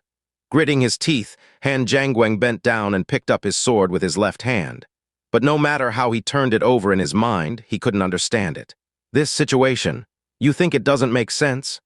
You can't understand how someone still in the Twin Radiance manifestation could fight evenly against a master of 5 Qi Ascension. That's right. It's not that complicated. Whether it's a duel between martial artists or a war between sects, if you can predict your enemy, you can fight on equal terms no matter the gap in power. So you're saying, Han Jianguang said slowly, that you're predicting all my movements? Yes. You. Mad bastard, that's impossible. He trailed off. But the result was right in front of him. Impossible or not, it was happening. Normally, it would take 3 martial artists at the Twin Radiance manifestation level to match one 5 Qi Ascension master. To match one 3 Flowers Gathering Essence master, you needed at least 5. And for a 3 Flowers Gathering Essence martial artist to stand against a 5 Qi Ascension expert like Han Jianguang, it would take 10 or more. Yet here, Xiao Unwai, a mere Twin Radiance manifestation, was fighting him alone. For this fight to make any sense at all, there should have been at least 100 Twin Radiance manifestation martial artists backing him. Why? Because the quality of internal energy, the sheer power behind each move, was completely different. Martial artists didn't just use internal energy for fancy techniques. They flew through the sky and shattered mountains not because of myths, but because their strength made such things real. They could channel their energy through their blood vessels and unleash destruction beyond human imagination. Their martial skills could easily destroy buildings or tear apart cliffs, whether they intended to kill or not. On top of that, the experience they accumulated over decades turned them into living weapons, blades honed to perfect sharpness. It was no wonder Han Jianguang couldn't comprehend it. No matter how exhausted I am, this is, He couldn't finish the thought. Han Jianguang struggled to make sense of what he was seeing. Luckily, one hypothesis floated up. For you to predict not just my next move, but my next 5, no, at least 6 moves ahead. Is that what's happening? No, it must be, otherwise this situation couldn't exist. He swallowed hard. Before I even swing my sword, before I even step forward, you already have the entire fight drawn out in your mind. And if even a single prediction is wrong, if I move even slightly differently, you'll die instantly. He was right. Until now, the strongest opponent Xianxia had ever killed was at the 3 flowers, gathering essence level. Even the famed Ice Frost sword scar had failed to reach 5 Qi ascension. That was the difference, the massive gap between realms and between individuals. Without a single mistake, you're reading my every move, how a 5 Qi ascension master fights. And with that, even minimal strength is enough to turn the situation.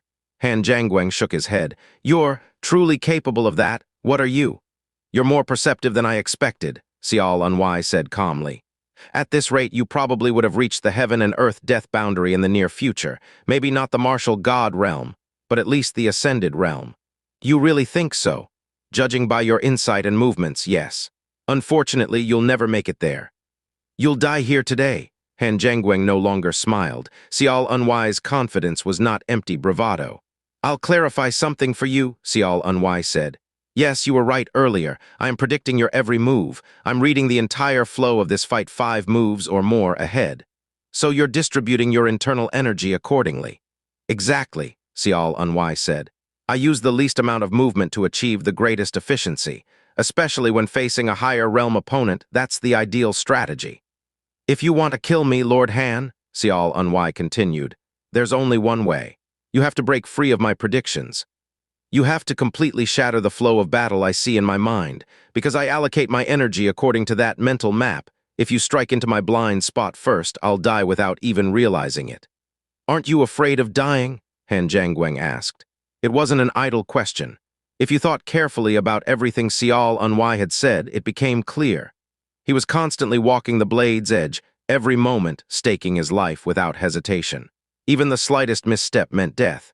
He was moving through battle atop the knife's edge of death, again and again.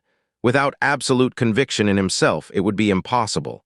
Even with conviction, the looming shadow of death would be no illusion, but a brutal reality. Until now, I had the wrong idea about you, Han Jianguang said quietly. You will become a great demon. Me, Xianxia said calmly. With that kind of spirit and boldness, Han Jianguang said, you wouldn't die easily anywhere, and your background is even the everlasting Snow Palace. You didn't hesitate to slaughter hundreds of martial artists, and even when their deaths were certain, your eyes never wavered. Yes, in the end, you'll bring down the everlasting Snow Palace. You'll become a great demon. I'll take that as a compliment, Xianxia replied. Today I will kill the seed of that great demon, Han Jianguang said, gripping his sword tighter. Come, he growled. You come to me, Xianxia answered calmly. Ha, so it's not part of the plan you've mapped out in your head, is it? Xianxia burst into laughter, this man. He was more interesting than expected. Don't forget, Xianxia said, voice sharp. Even a beast can take down a tiger. Before he even finished speaking, Han Jianguang's sword tore through the air. His movements were different now. It was as if he had become a completely different person. Xianxia's prediction was off. Han Jianguang's swordplay had changed. It was as if he had been hiding his true skills all along. A chill radiated from his blade. Slash. The sword cut deep across Xianxia's shoulder from an unexpected angle, blood spraying into the air. The textbook precision of Han Jianguang's swordsmanship had suddenly turned erratic, unconventional. His sword flashed again, this time striking downward from above. Xianxia twisted his body just in time, but the blade grazed his cheek as it passed. It'll be different now, Han Jianguang said. Different from before. Xianxia's expression didn't change. Wounds? He had never assumed he wouldn't be wounded. Unorthodox swordplay? It didn't matter. Unexpected movements? Such things did not exist. Han Jianguang locked eyes with Xianxia. Xianxia had lost all his weapons, but the look in his eyes had grown even sharper, even more dangerous. Han Jianguang slashed again. A brilliant arc of swordlight ripped towards Xianxia's neck. Xianxia crouched low, driving his body into the ground. The snow of the mountain exploded upward, blinding Han Jianguang's sight. Clever little tricks, Han Jianguang roared. With a blast of internal energy, the blinding snow was blown away. But in that instant, a stone, clutched in Xiao Unwai's hand, flew straight toward Han Jiangwang's temple. Crack. His defensive aura blocked it, but the shock threw Han Jiangwang's footing off balance. Xiao Unwai didn't miss the opening. With a surge of grand void internal energy, he drove a fist toward Han Jiangwang's chest. Han Jiangwang stumbled backward. Thanks to his protective aura, the blow wasn't fatal, but the impact had clearly rattled him. As expected of a master at 5 Qi Ascension, Xiao Unwai said almost casually. Your defensive aura is no joke. You still have the nerve to taunt me? Han Jiangwang roared, his voice trembling with fury. He swung his sword again, slicing the air. Xiao Unwai twisted his body and narrowly dodged, but the blade caught the edge of his robe, slicing it open. And in that moment, Han Jiangwang should have thought it through. Why had their positions shifted to this place? Why had Xiao Unwai suddenly started using his fists? With his grand void internal energy, Xiao Unwai could have torn through Han Jiangwang's defensive aura. But he hadn't. He had only pushed. The answer lay beneath Xiao Unwai's feet. Han Jiangwang's gaze finally shifted downward, and his skin crawled. The snow-white sword. Xiao Unwai's snow-white sword lay at his feet. The very same sword Xiao Unwai had thrown earlier, the one Han Jiangwang had knocked aside. It was lying exactly where it needed to be. Every single one of Xiao Unwai's movements had been calculated from the start. By the time Han Jiangwang realized it, it was already too late. Xiao Unwai's body, NOVYL Yoda GHT, read the full story, moved like the wind. In a flash, he snatched up the snow-white sword, and the blade was already flying toward Han Jiangwang's solar plexus. SHING. Han Jiangwang barely managed to raise his sword and block it. His face twisted in shock as he stumbled backward.